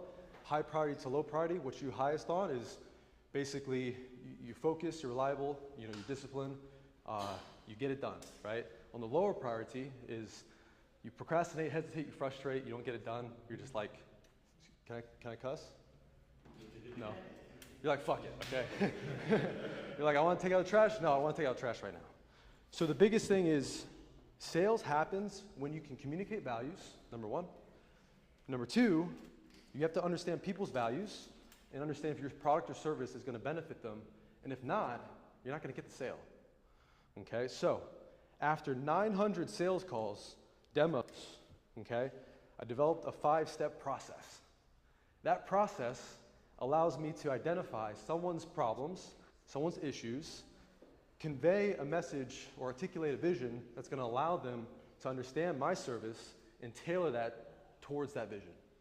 So number one, intro. Having like basic rapport, having like basic understanding about them, their job, their career, right? Kind of getting and connecting with them. Second is you want to gather intel. Okay, gathering intel or information is going to allow you to understand what their current situation is. Because they have a current situation, and then they have a desired situation. They want to get from point A to point Z, all right? The third thing is that your product and service is going to build value.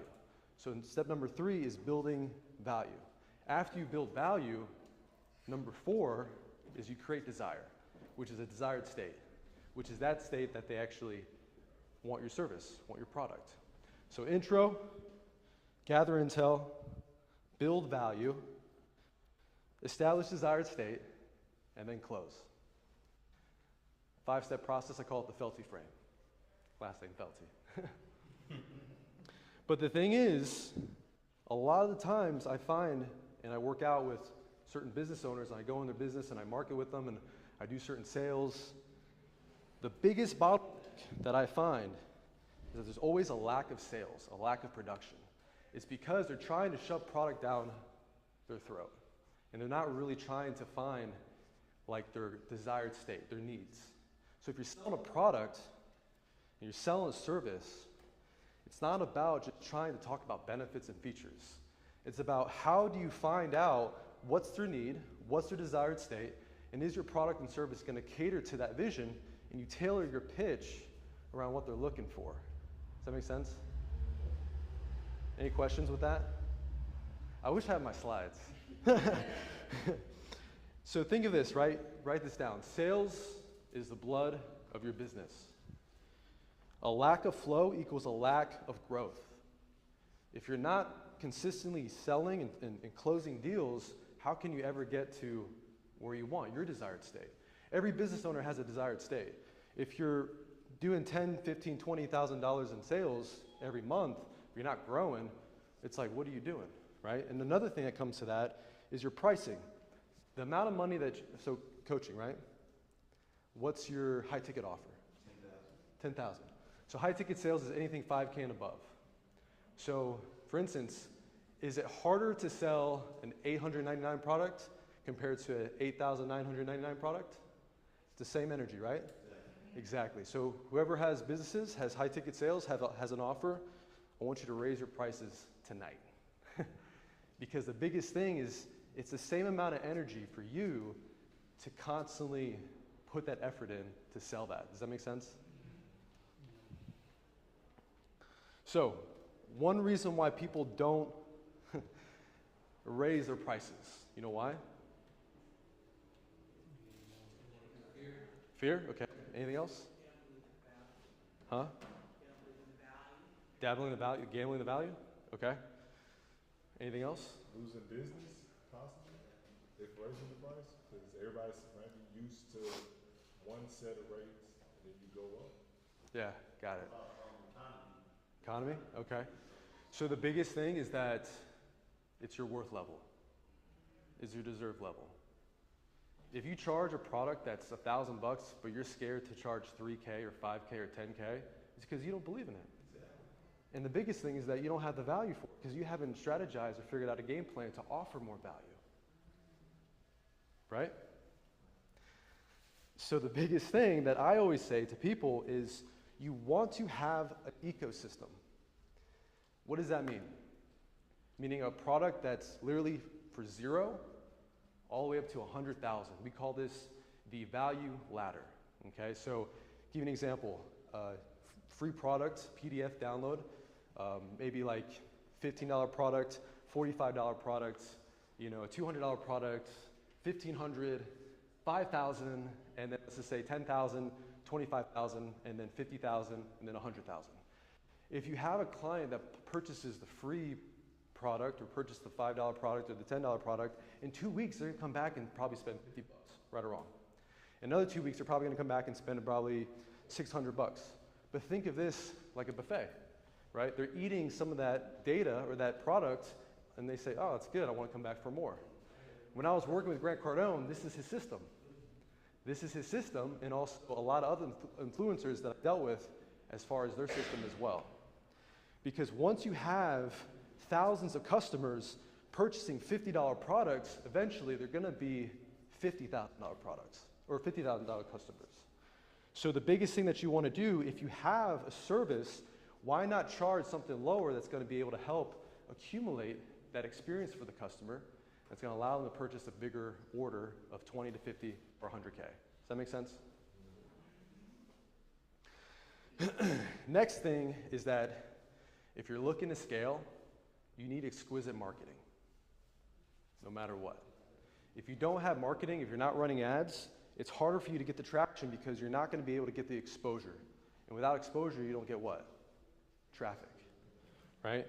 So one thing is I always say is if you can create your offer, you can put exquisite marketing in, you hire a sales team, and then you remove yourself out of the picture.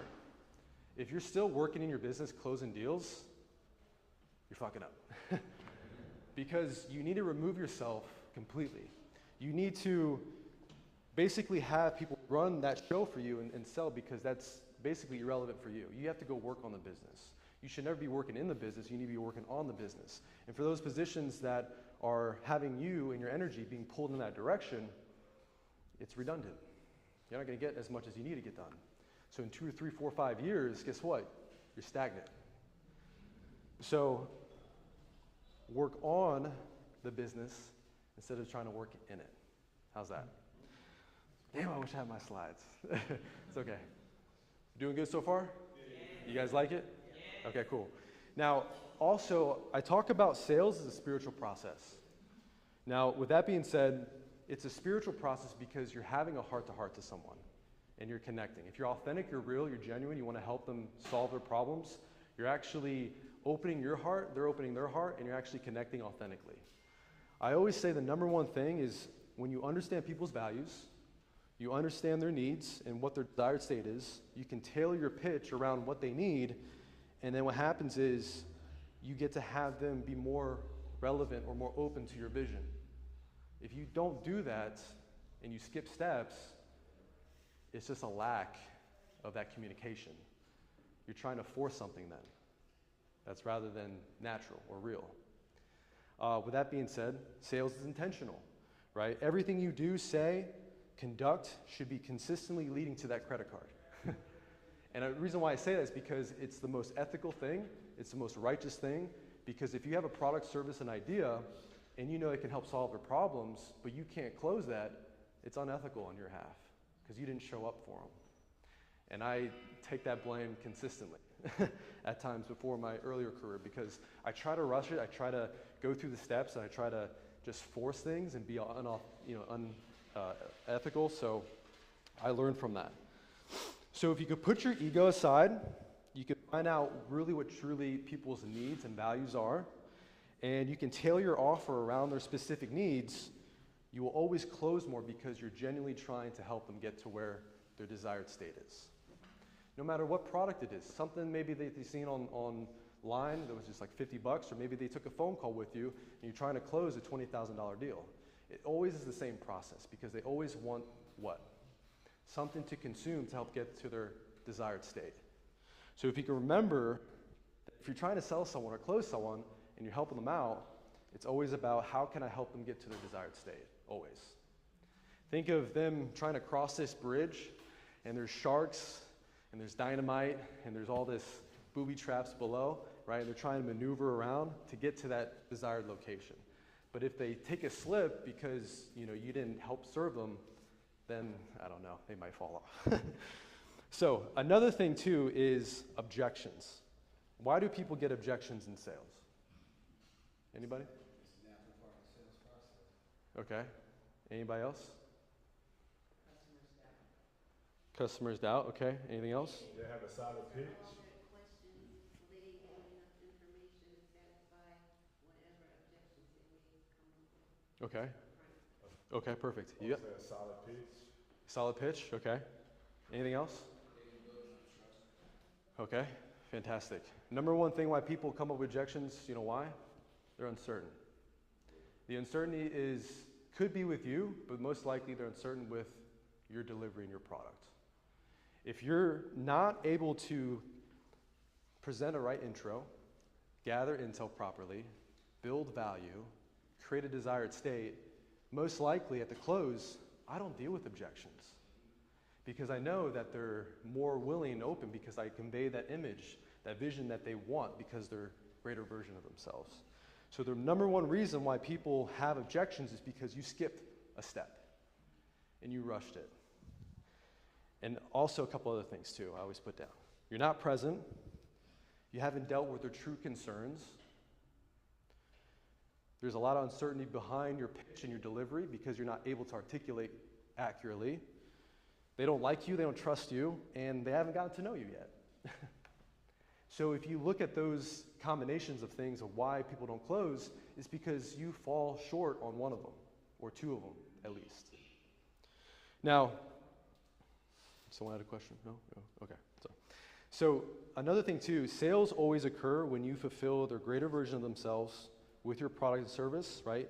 And they get to know you. I always say this, someone gets to know you, like you, and trust you, they're always going to close with you if you deliver right. If you don't deliver right, you don't do those things, that's where you're going to fall short. So, what's the number one mistake salespeople make, or maybe you make in your process? What do you think it is? Anybody? You gotta listen. You make that mistake? You listen? You don't listen? Oh, no, what I said is when I have not been able to close effectively, I get more talking than listening and for what they need to. Okay. And you know why? Because, again, yeah, you're not active listening. You're trying to, exactly. They always say if you're talking too much, you're probably not going to end up with a sale. Right? Okay. Anybody else know the number one reason why they don't close as much? Lack of confidence. Okay. Yeah. If you don't believe in your product, how can you expect anyone else to, right? Right. Exactly. Another thing too that I find out, the reason people don't sell is or don't close because they rush. And I said this before, they rush. If you're trying to rush the process and get to the close and you're thinking about what? The money, they call it commission breath. If you're consistently trying to think about this, right, where I'm going to get a sale and not doing my job to be present, be active, open my heart, be in love with the process, and to genuinely be interested in them. You can't be interested more than yourself than they are, right? So if you do that, that's where you can show yourself just the experiences that you really need into selling. Another thing too, right, is any question, or anybody have any questions about anything specific about so far what I said, or pretty straightforward? Okay, cool. I'm open for questions now. Anybody have questions? No? What's the biggest seller that you ever closed, or highest ticket you ever punched? Sales training with Grant, probably 250K. What are you selling? Right now? So I sell, well, with my man over here, Daniel, right? We do sales training, or trading. But right now, one of my main offers is Amazon. So I'm huge into Amazon right now and actually selling stores to people. So we have a 10K offer all the way up to a 100K offer. Now the thing is, these guys have booked appointments on my calendar. I just got done closing 2 deals today, and I just came here. So the fun thing about it is that when you set this process up, and you can actually have someone come on your funnel and actually book a call on your calendar, you're more of an expert than you're trying to be a salesperson, right? Because they're actually booking on your calendar because they're looking for data and they need help on what they're trying to do. So my main offer to answer that in the long run is Amazon. So you say you sell Amazon stores? Yeah, yeah. And we teach people how to do Amazon, actually set up the store. Yeah. As a franchise? Huh? Franchise, or could you explain it more in depth what you do? Yeah, for sure. So think of it as, the company's called the FBA Startup. So we teach people 4 pillars: product research. We teach people how to deal with sourcing, deal with suppliers, cross seas, Alibaba, all that stuff. Third thing is build a brand around that. And then the fourth is going to be launch and the post-launch. What happens after when you launch? So for us, we can go in there with our multiple 6, multiple 7-figure Amazon experts and teach you, whether in a group dynamic or a one-to-one dynamic. So the offers go from 10 to 50, sometimes 100K, depending on the offer in the store. So So do you do individual coaching? yeah, for sales or for Amazon? Yeah. Mm-hmm. What's your, the biggest thing I know about you, you're very consistent. Every Yeah. time you come to the AC in the same spot, Yeah. you got your calendar. What's your process to become that consistent with what you got going on, other than, you know, enjoying the Right. fruits of your labor? Yeah, yeah. I think the biggest thing, if anybody's trying to increase their sales, trying to be better, trying to make more money in their business, it's all about you fucking up first. Like, you got to fuck up as much as possible, but you also have to. You have to. Yes. But you have to get better. And what does that mean by getting better? Is that you have to practice on yourself, or you have to practice with a friend, meaning role play, reading the books. You have to go. Believe it or not, sales is all personal. So if you don't work out or go drink, water or eat healthy, that affects your sales too. So to answer your question in long format, it's a variety of things, right? Reading, working out, getting enough sleep, getting enough water, reading the books, practicing consistently, fucking up as much as possible, saying shit that you shouldn't have said, but you said it anyway, and you over-delivered, and you over-promised, and you fucked that up too. That's literally what you need. Because if you don't do that, then you're going to figure out very shortly that you're really trying to be a perfectionist in your process. You can't be a perfectionist. You got to be you, number one. You got to be authentic. You got to be able to help figure out what is their needs. Like, for instance, let's just say this gentleman right here, right? He's like, man, I'm looking for real estate. I'm looking to do this, this, and this. And I signed up for this call, right? And all of a sudden, he's like, you guys are it. But if I don't deliver it right, and if I don't meet every criteria that he's looking for and convey that vision, he's going to go to someone else. So I have 30 minutes with him, 45 minutes to convey that message and to close that. How do you get people on your calendar? Like, when you say when they come to you, like, what's that process right there? So marketing, okay? Marketing is exquisite because we have what this day and age? Social media. So why can't you get 1,000 clients in the next month or 2 months off of TikTok, off of IG, off of Facebook? So with marketing, you can build a system where you can run ads or organically build a following, organically, that actually brings more traffic to your page. So I'd say in order for you to get booked appointments on your calendar, you need exquisite marketing. You might want to look into a marketing firm. I know a few, but if you really want to take your sales to the next level and really sell a high-ticket offer, you need some marketing in place.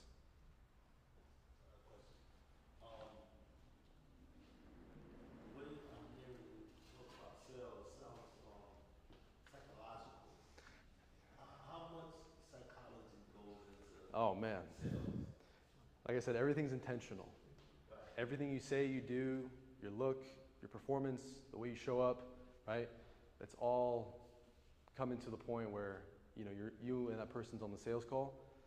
That's it. But also the psychology part is that the number one reason why a lot of good closers close is because they know human behavior. They know how humans act. They know how humans conduct. They know what humans are looking for. So the biggest thing is that if you can learn not just psychology, but human behavior and how the brain works, that's probably one of the most highest level skill sets that you can learn as a sales professional or even in your business. And that conveys out to marketing as well. So I follow a gentleman named Dr. John DeMartini. You might want to look him up. Human behavior specialist. Amazing. Dr. John DeMartini. Like Martini, but D-E. DeMartini. He talks about not just values, but he also talks about how the brain works, but also how people operate and how they actually conduct themselves in any type of settings, but mostly for business. So he's a great guy. You should look into him. Another thing about psychology too is that you're questioning. If you're on a sales call with someone, you have to know what type of questions to ask. You can't just have regular conversations. And again, it comes down to being intentional, because your process will get so accurate and so clear in your sales pitch is that every question is the same for every person, but they have a different story. So for instance, it's like, hey, how's it going today? Great. Where are you located? California. Okay, great. What do you do for work? I'm a business banker. Okay, great. How long have you been doing that? 17 years. Do you like it? No. Why? Long hours, you know, and then you just keep going. But think of it as you're going to have a rabbit hole with this person, and you're going to dive in that rabbit hole, enter into their matrix, and then you have to come back out, you know, saving them in a sense. To answer your... Yeah. Great dude. Yes. So if I was trying to enter in to get a position like high-ticket sales, like how would I start? Yeah, come talk to me. But the biggest thing too, if I wouldn't want to tell anyone that they can just get into high-ticket sales. You can, but the ground level, the foundation is booking appointments. Okay. Now, my background, I went to door to door, knocked on all these doors, booked all these appointments, worked in boiler rooms, all that stuff, booked appointments. If you can find a gig, we'll talk though. If you can find a gig where you can book appointments, you become a closer then. Because if you can master appointments, you can master the sale. Because what do? You close on an appointment. If you close on the appointment, you close on the sale, right? But I got you. I'll give you a couple sources. And what's great about this too is that going from door knocking as a kid, 19, 20 years old, to now, you know, on my laptop, wearing suits, talking to people, selling a $20,000 to $50,000 program, it's kind of beautiful. Yeah, I'm good. All right. Hey, thank you guys. I hope y'all receiving some real value from a few of my friends. Well, we're gonna keep this money team going. The last couple guys are from the AFC building. The next one is my big brother. My real name is Daniel, but everybody call me Danny. But his name is Daniel as well, and we connected like that. He's gonna come give you a few minutes of some trading basics so we can start creating income on our own without clients. And then we got two more people after him, and then we'll be done. So Mr. Daniel Gamble, 7-figure trader, please come bless the stage. Come bless the stage.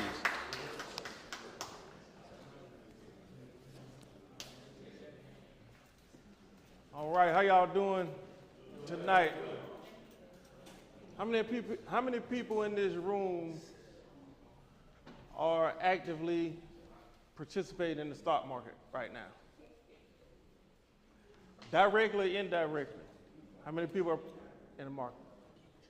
Every hand should be raised in this room. Because indirectly, everybody is a part of this system on Wall Street. If you're working in commerce, any sector, any industry, all of that is part of Wall Street. Knowing all this, knowing different sectors, understanding these industries, you can profit off of that and by recognizing trends in these different industries. And when I'm talking about trends in these industries, I'm not just talking about who has the flyest shoe out.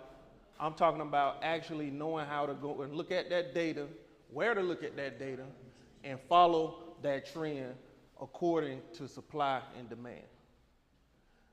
Following that data, looking at supply and demand, gives you a visual picture on how and where you should be able to make money. I'm talking about trading and charting the markets and charting for profit. I've been trading the markets for over 21 years, built portfolios of registered investment advisors from 100 million, built out and managed institutional options trade desks over $1 billion. I'm a trading coach in hedge funds and continue to consult billion-dollar funds today. But I do teach individuals how to actively trade the markets. That's what I do. I do that, but my main source of income comes from trading. How many people lost money in the market this year? How many people made money this year? Maybe 10% today? On the market, 10%? Oh, no, I'm talking about for the year. Not today. For the year? For the year. Still low. What if I told you if the markets was, what the market's down like right now around about what, 12%? What if I told you you could have been in a position where you can be up over 40% for the year? And every time the markets turn down, you can make money. Options, stocks, futures, anything in the markets, when it goes down, you can make money. But you need to know how to make that money. You need to understand and get the training and the proper coaching to show you how to move in and out of these markets to the penny without any guesswork. Just like you get in your car, put your seatbelt on, crank it up, you can learn how to trade the same way if you have the right coach. I don't really have my tools in here to really show y'all something that can really, help you make some money Monday. But if y'all come out to our event at the Atlanta Financial Center in Buckhead on November 30th, I will guarantee you that before you leave, you will know how to make money in any market condition, and can't nobody tell you what the markets are gonna do. One thing I tell all my students, we listen to everybody, but follow nobody. Because when you making money on Wall Street, or when you losing money on Wall Street, guess who has to make that decision? You. I was trading in the markets in the 90s up until 2000 with the tech bubble. I know some of y'all old enough to remember that. .com phase and stuff like that. Back then, I thought I had a trading concept, a system, in which I was just buying any company that had .com in the back of it, any IPO. Right? Anytime I bought one of them stocks and they IPO, I was making money. I'm talking about up 20%, 50%, sometimes some stocks up 100%. But market conditions changed in 2000, coming into 2001, coming into what we call a bear market or a recession. I never experienced that. I never understood how that, what it was. I made well over 6 figures, and I lost well over 6 figures. You know how I lost it? The same exact way I made it. Following and sticking to my trading plan and my so-called trading rules. The reason I lost that money, because I did not understand the process of trading. I thought I knew. How many people was making money here over if this was mid-2020 or mid-2021, how many people will be making money in the markets right now? If you invested, you've had any type of investment, everybody in here has been making some money. If you didn't make no money back then, I guess you've been on another planet. Because everybody was making money because the market conditions was geared for everyone to make money. But now you probably hear a lot of people say, oh, the Great Reset is coming, and da-da-da-da. How many people heard about the Great Reset? Guess what? You already being reset. You've been reset. If you lost money in this year, you were being reset. If you lost money in crypto, you're being reset. If you lost money in the stock market, you're being reset. If you haven't lost money in the real estate, you will be reset. That's just the nature of the beast of understanding how these markets work. But do you have to lose money in any of these type of investment vehicles? No. If you prepare yourself and arm yourself with the proper knowledge and skill set, guess what? Instead of being reset, guess what type of opportunity that'll present to you? An opportunity of a lifetime. I'm gonna give y'all some homework before I wrap up. I want you to look up the greatest traders that ever lived. I'm gonna just give you the names. Paul Tudor Jones. How many people ever heard of that person? Paul Tudor Jones. Tudor, Tudor. Jesse Livermore. You can go on YouTube and look the little videos up. If you look up those two traders, you will see how they made their money. Let me get another one, John Paulson.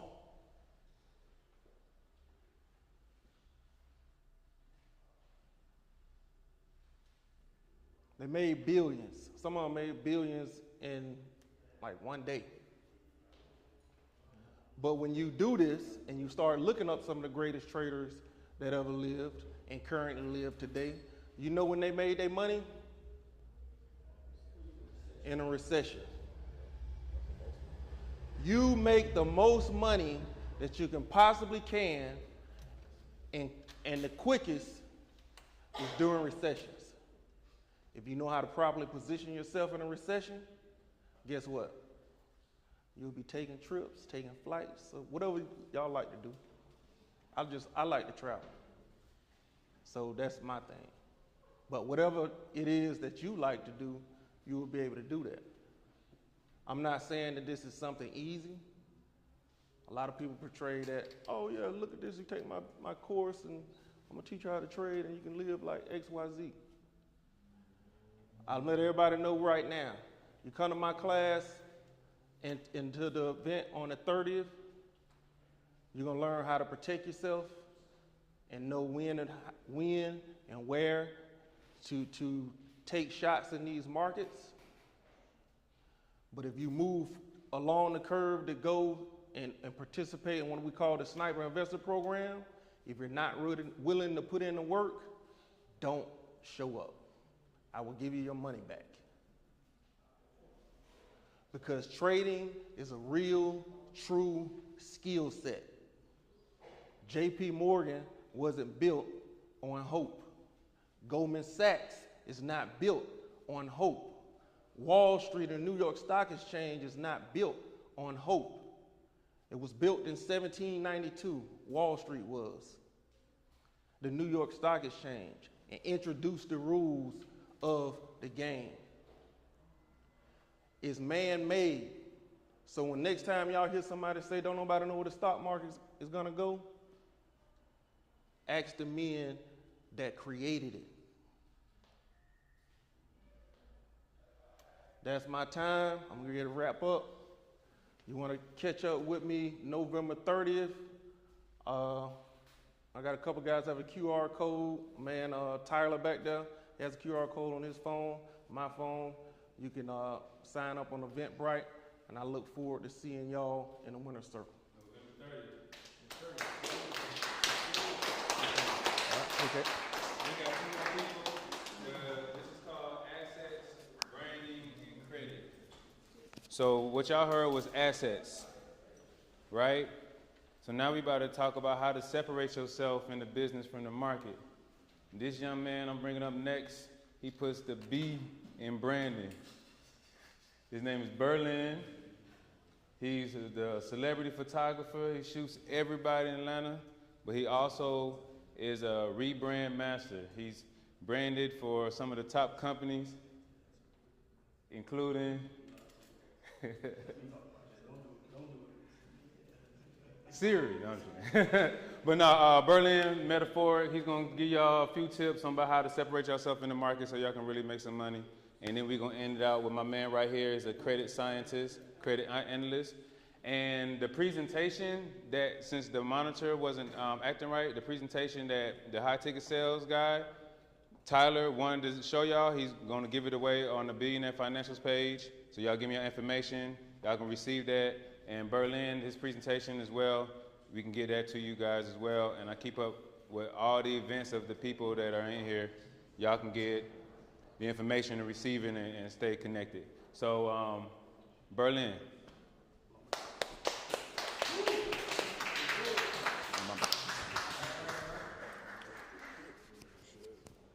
All right, how y'all doing?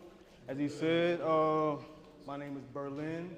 I'm a business branding architect and a rebrand specialist. I'll explain what all that means later. For now, it's just a bunch of words. My company is called Bureau Black. We operate right out of Atlanta, Georgia. Me and my team have worked with brands like Jordan, worked with Fashion Nova, Pretty Little Thing, Universal Records, Atlantic Records, Google, Chevrolet, the list goes on and on and on and on.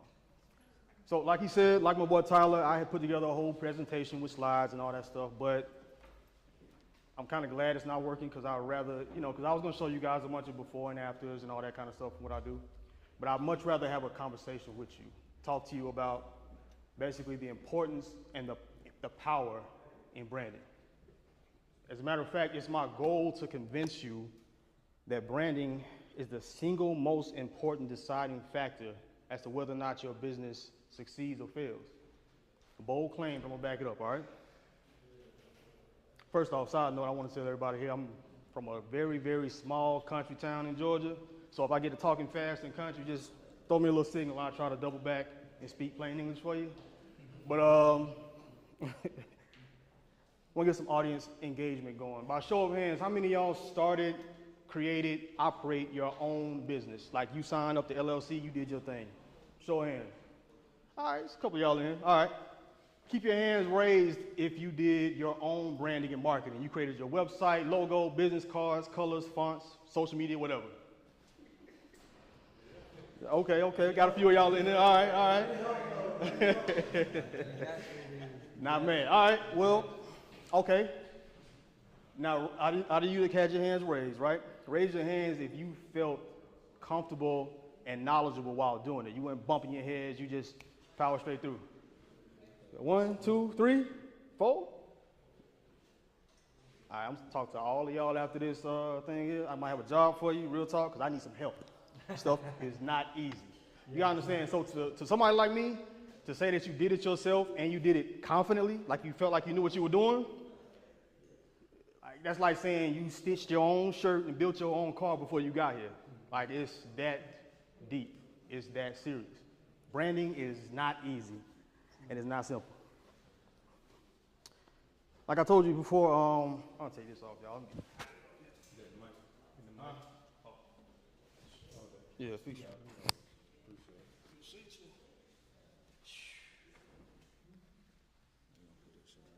That work. All right. Like I said, I'm from a small town. It's called Thomaston, Georgia. It's like 2 hours south of Atlanta. Anybody ever heard of it? No? Y'all lying. You ain't never heard of Thomaston. You probably heard of Thomasville or Thompson. Thomaston, you heard of Thomaston? Oh, boy. Yeah. Boy, y'all country? Okay. I ain't mad. No. If you, yeah, so, okay. There we go. All right. Well, like I said, it's a small town. We still, to this day, have less than 10,000 people population, right? Tiny town, right?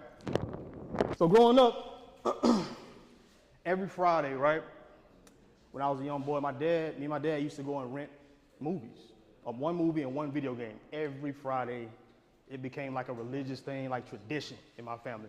You get what I'm saying? Eventually, my mom, my sister, they all caught on. They started doing the same thing. Every weekend, go to the video store, everybody get movies and games, right? Now, in this little small town of Thomaston, Georgia, there were only 2 video rental stores. There was a Blockbuster, which I'm sure you all heard of, and there was a movie gallery. A lot of y'all probably not old enough to remember movie gallery. They were number 2 in the country, right? So the movie gallery was, no lie, walking distance from my parents' home. You could sprint there and back and not even break a sweat. Blockbuster was about 10 minutes up the highway. But every Friday, like clockwork, my dad would ride right past movie gallery and go all the way to Blockbuster. Every Friday. Now, I know y'all thinking this is probably a story about brand loyalty, and it is in a little bit, but it's deeper than that. So bear with me. So I never questioned why my dad did not go to movie gallery. I respected my dad. I knew he was intelligent. I knew he was a leader. So I just assumed that maybe they had better prices, better staff, better customer service. It was a cleaner environment. I didn't know. I trusted this man as my father, right? And Blockbuster had a storefront wedged in between two other businesses. So it was very small. The movie gallery had its own lot, huge, big parking lot and everything. So fast forward a couple years, I'm old enough to get a part-time job, making a little money. I'm in high school, I think. And the new NFL Madden was coming out. I know some of y'all remember that. Madden was a big thing growing up. You know what I'm saying? When Madden dropped, you had to have it that day. So I've been saving my little money, waiting on it to drop. Hopped off the school bus, ran in the house, bugged my sister until she drove me to Blockbuster, right? Get to Blockbuster, the only 2 copies they had were gone. Rented out for 2 weeks, which is the longest rental period you can get, right? Gone. Now, I'm disappointed, I'm sad. Walking out, the clerk stops me, he's like, hey man, you might want to check the movie gallery. They're bigger than us, so I'm sure they got a lot more copies, but I didn't want to hear that at all. Walked right past him, didn't even say nothing. Got in the car, told my sister, she was like, well, let's at least try it out. You know, you never know, better than being disappointed, right? So, on the way there, all types of thoughts are running through my mind. So I don't know if any of you guys were raised in the type of family where a fight would start if you brought the wrong brand of soda, chips. Like brand loyalty was a thing growing up. If you drink Coke, you didn't look at Pepsi. That type of thing, you know what I mean? So on the way there, all types of thoughts are running through my mind. This place is probably dirty, probably stink, probably ain't got what I want. If I do get it, the disc will probably crash and I can't play it. I'm probably gonna hate the people there, all kind of stuff, right? My sister and I pull up, we walk inside. As soon as we open the door, jaws hit the floor. They got lights in the ceiling, music blasting. Blockbuster had maybe 10 rows, and the last 2 rows of video games. This place had like 30 rows in its own video game room.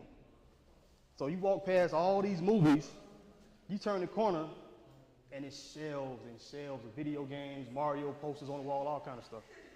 You walk around another wall, it's the horror section. They got Freddy Krueger on the wall, red lights in the ceiling. The next wall is like the martial arts section. They got Bruce Lee on the wall. I turned the next corner and stopped. At that point, I immediately knew why my dad never took us to movie gallery. Y'all know what I'm talking about already, look at it, look. So, standing in front of me was a life-size cardboard cutout of Carmen Electra in a thong bikini holding a super soaker. I'll never forget it. Behind her, she was standing there like a sentry guarding the entrance to the adult video section. Now, you know, I'm a young teenager, impressionable. I done seen some things, but I ain't never seen a collection. You get what I'm saying? So I stood there stuck. After a while, my sister notices I'm not blinking, so she comes over to see what's going on. Takes one look, snatched me by the hand, dragged me back to the video game section, got what I needed, we went home. Now I tell this story because it took a while, matter of fact, years before we even told my dad that we had went to movie gallery. Because I knew he was gonna have something negative to say, so we didn't want to tell him, right? But when me and my sister told him, he was crying, laughing. See, my dad, he understood something that I'm gonna go ahead and assume a lot of your clients and customers understand too. Something that we as business owners tend to miss every single time. So my dad understood that the things you buy say a lot about you, your self-image, and how you view yourself. Every single purchase that we make, every single purchase decision that we make is either for social status or self-image. And I challenge anybody to prove me wrong. Notice, I didn't say what you buy, I said your purchase decisions. Because we all know if you buy food, it's because you're hungry, right? But you go to McDonald's over Burger King because of social status or self-image. That's it. The way you view yourself dictates who you purchase from. My dad was a very strict, disciplined, conservative man, church leader type, you know what I mean? Movie Gallery never advertised in any of their mailers or anything that they had an adult video section, or at least I assume they didn't.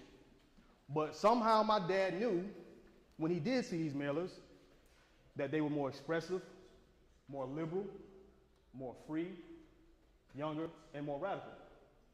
Blockbuster seems a little more stale, stable, and family oriented.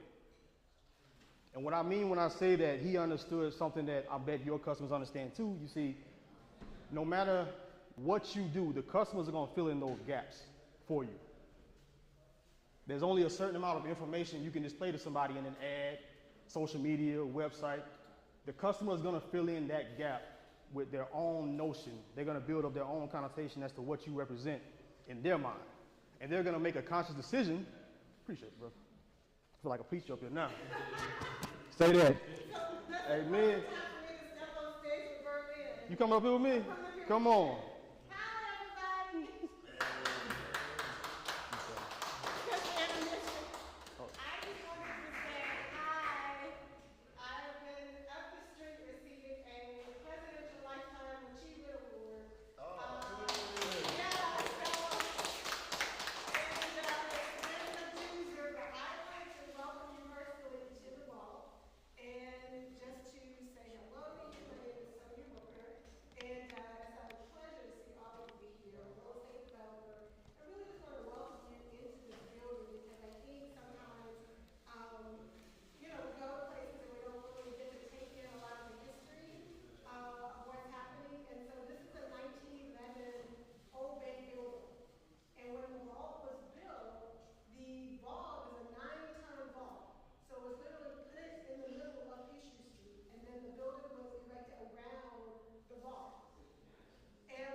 Anytime. Yeah, man. I'm up here preaching for real. He's a brilliant guy, so I know you're going to get great information from the ABCs. Is there anything you wanted to say that Berlin is going to allow me to say, Danny? Because I don't want to get in trouble with Berlin. No, it's okay. Real quick, story about me and Sonny. We was having a meeting. I don't even remember what we was talking about, but I was bragging to her. I'm at AFC on the Atlanta Financial Center. I had this event there. We're going to pack it out. And she was saying, well, you know, white people put a lot of money into things that make it shiny.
problem. Just cut the AC down. I was like, why did you put the AC down? Yeah, it's hot in here, buddy.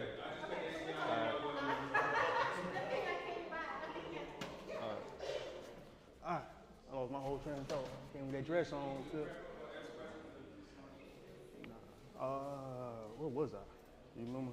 You used to tell me a story about how your dad. We did all that. This guy. I forgot where I was at. I know I told y'all this.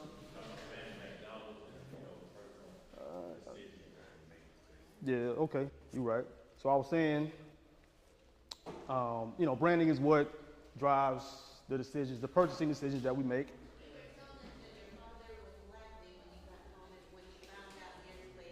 Right. I think I got, well, okay, I'll go back and reiterate. Okay, I'll go back and reiterate. So basically I was saying that my dad understood something that most customers do, that business owners, we forget, and that's customers are gonna fill in those gaps. They're gonna see what you give them, and they're gonna make their own conscious decision to say this is for me or it's not for me. It's for my self-image, it's gonna make me look like the person that I wanna be.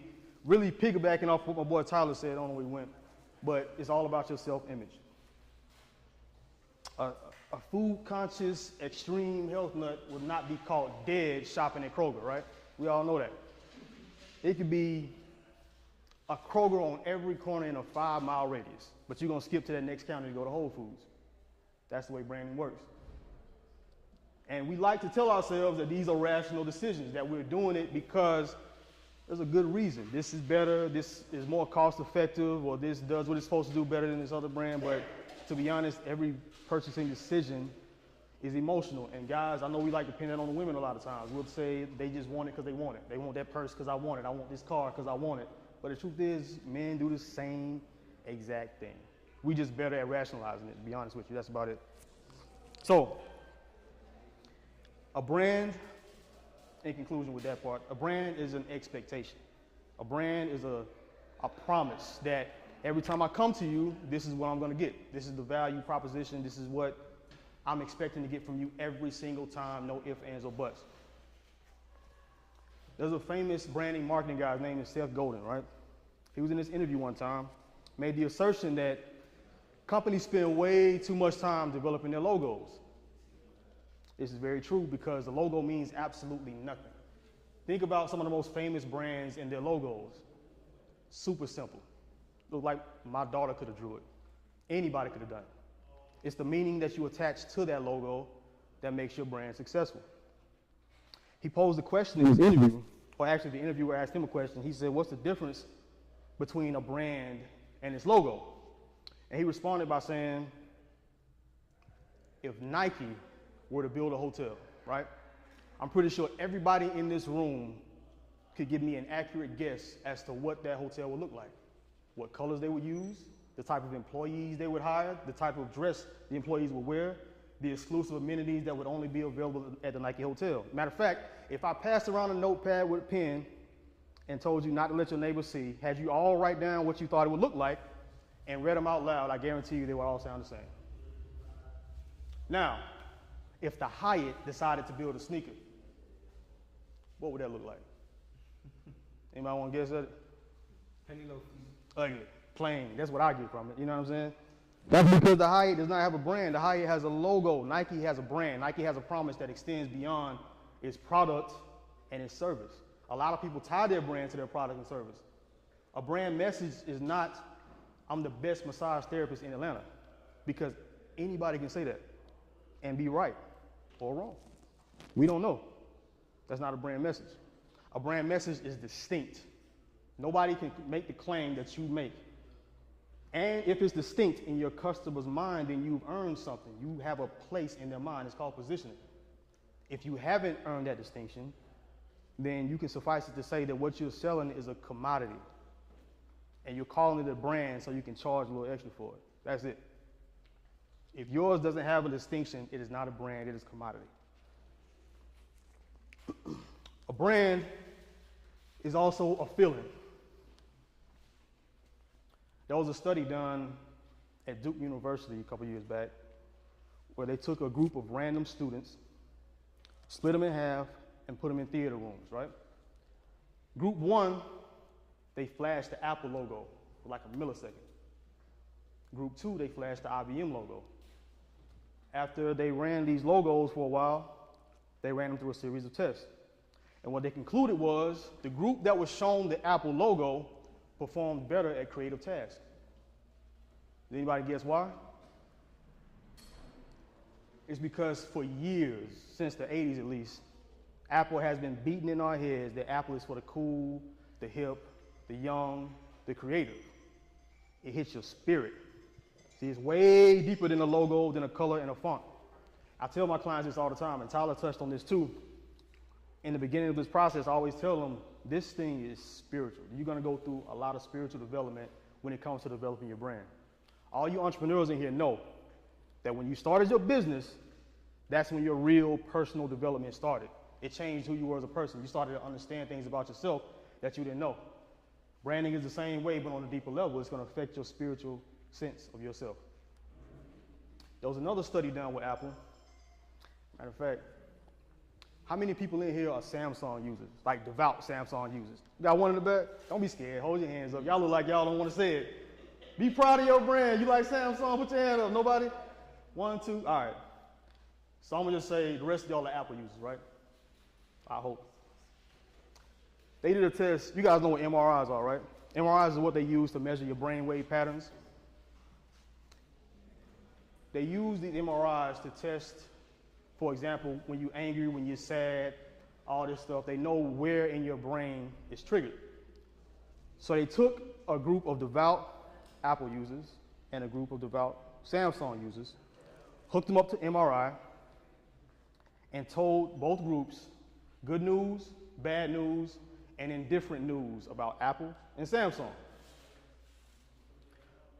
So what they found out was Apple users, when told good or bad news about Apple, the parts in their brains that were activated were the exact places that are activated when you hear good or bad news about a family member. Now think about what that means. Your brand is so close to your heart, you feel the way about them that you feel about a family member. That's crazy. Like if you can get your customers to look at you as a family member, you can demand whatever amount out of their pocket with no problem. Marketing no longer exists. All you're doing is having conversations with your customers at that point, with your audience. The funny thing is with the Samsung users, it was a little bit of a different story. When they heard good and bad news about Samsung, almost no reaction. In fact, the only reaction they got was labeled as reverse empathy. Basically meaning they got excited when they heard bad news about Apple. So if you're a devout Samsung person, that basically means you don't really love Samsung, you just hate Apple that much that you buy Samsung. I know some Samsung users and this is very true. All right, but on a serious note, I want to urge you all to really take a good look at and deconstruct your branding message. I say that because the next half decade, we're going to see a major shift in the way we communicate with people, especially in the digital space. We already saw how social media changed everything. And there were countless companies holding on to the old way of doing things. They got left in the dust. If they didn't adjust early on, they didn't make it. The same thing is about to happen with branding. If you don't make these adjustments early on, and if you don't take heed to what's going on in the digital space around you, you're definitely going to get left behind. Your business is going to get hurt. We're already seeing it. Kylie Jenner just became a billionaire. And you know why? That girl has never put makeup on herself before. And she's a billionaire from selling makeup. All because her personal brand is that big.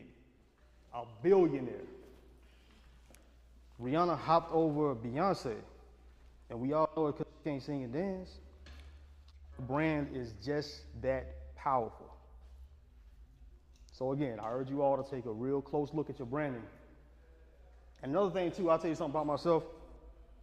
I branded countless companies, individuals. One thing I cannot do is brand myself. The reason being, branding is almost like sitting on a therapist's couch. Like I said, it's a spiritual thing. You got to dig deep, ask some uncomfortable questions, get some uncomfortable truths. So if you're stuck trying to do it yourself, you're probably not doing the best job. So you can bounce it off a friend, or you can take, the real route and go get some help, get a specialist to do it for you. But I urge you all to take a good look at your branding and make some tough decisions. Any questions so far? Y'all grasping what I'm saying? Am I just talking way over your heads, making sense at all? Y'all real quiet right now. I don't know if I did good or bad. Look, huh? Hey, listen, they focused, they locked in. I don't believe it. All right, I feel like I scared y'all a little bit. They got quiet. All right. All right, well, that's my presentation. I appreciate y'all for listening. Thank you. I got a question. I got a question. How important is trademarking your brand? Like how soon, or how do you feel about the timeline? That's a better question. How soon? So I'll say this. If you're doing it by yourself, if you don't have investors behind you and loans and all that stuff behind you causing pressure, wait. Because the way trademarking works is, let's say you start an energy drink company, right? You've been selling it for 5 years or so. You didn't trademark, but you have an LLC, you got a place of business, you got customers, you got websites, social media. Year 5, a new company comes along with your same exact name, same exact colors and everything. They trademark before you do. You take them to court. Guess who wins? You do. You do, because you show the judge that you've been in business for 5 years prior to them getting that trademark. You have evidence. That's how trademarking works. Proof of use, right? Exactly. That's another question. Is this still valid? The blind man? No, the poor man's copyright. No, no. To yourself and all that. That's not valid. I mean, like that 5 year. Exactly. So it used to work back in the day in some cases, but now we don't need it because we got social, digital, websites, and all that stuff. So that would take that precedence over mailing. Exactly. The fact that you can show it online, right? And it's practical use. Gotcha. Mm-hmm. The only time you would lose is if you created logos and packaging and all that stuff, but you never really launched. You never sold anything. Your website was unpublished and all that. Then you would lose. Gotcha. But if you've been actively selling and operating your business for any amount of time, it ain't got to be 5 years. You could have been in business 6 months. You still win the trademark. Yeah, because I'm just getting my brand trademarked, and I had an issue where, because my brand's called OnSet and Company, I'm trademarking OnSet, and it was a company called OnSet Productions, and so my patent attorney was like, we had to send them a letter, and they had to respond in like 30 days to say that they used it in 3 years, but since they didn't respond in 30 days, then I got, I guess, the permission to move forward, to send the letter out to the USPSTO, and now I'm just waiting for the official document or whatever. Yeah, that's how it works. Yeah, they do have a little time limit to respond and clean up their digital presence, because they got to take down socials, websites. That stuff takes time. You know what I'm saying? So you have 30 days to respond. But yeah, that's how trademarks work. Okay. Yeah. The real reason you pay for a trademark is for licensing, right? So if I have a brand, like if Cheerios sold a commercial for the Super Bowl, right? They have to have your permission to use your logo and your symbol in that commercial. Otherwise, you can sue them for a lot of money, because you get paid off that stuff. Advertisers pay for that. I got another question, right? And this is just something me and my friend was thinking while I was like elevated, right? Right. If you could create, is it ethical, or is this even a business model? Because the culture is forever coming up with catchy little phrases and terms or whatever, like occur and hot girl summer and. Oh, I already know where you're going. I'm gonna say no. Could you come in from the outside seeing it like, yo, Cardi B said occur, trademark it, right? Maybe 6 months, a year later, they get the big idea. Oh, let's trademark it.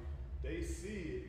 Could they reach out to you to pay for it or license it from you, even though it's originally coming from their personal brand as an entertainer or influencer? Yeah. Could you leverage that almost like a domain where it's like, I'm gonna tax you like $100,000 or give me a percentage or? So that's what I was gonna say. If they're nice, yeah, they can come to you and pay for it. They don't have to.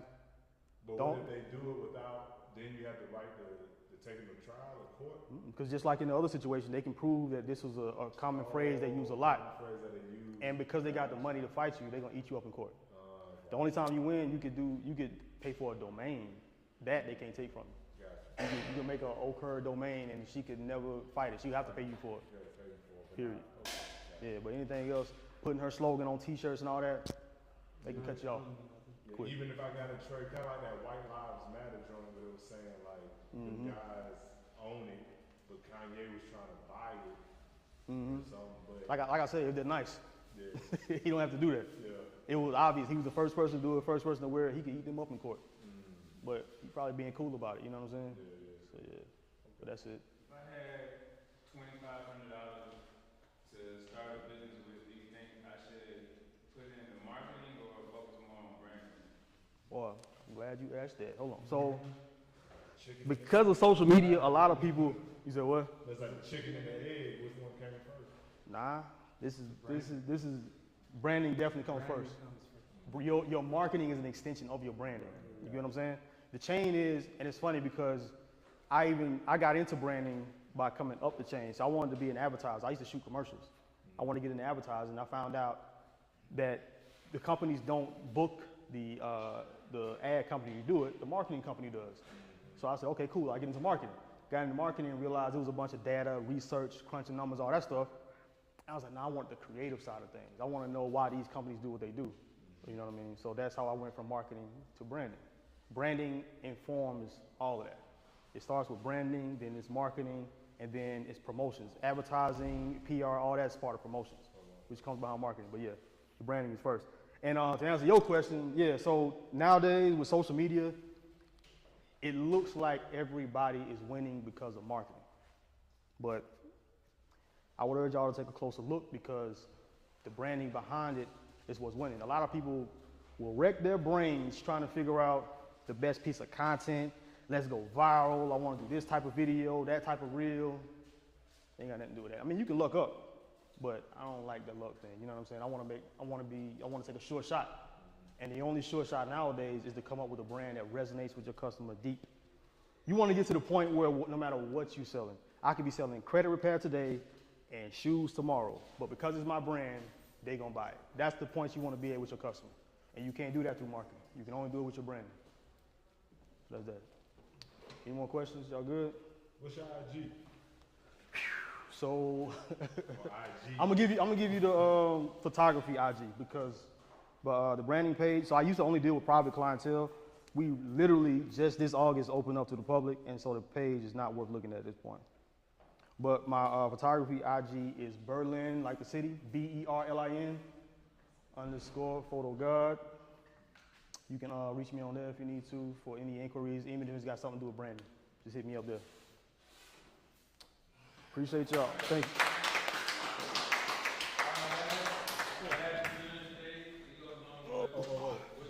Excuse me.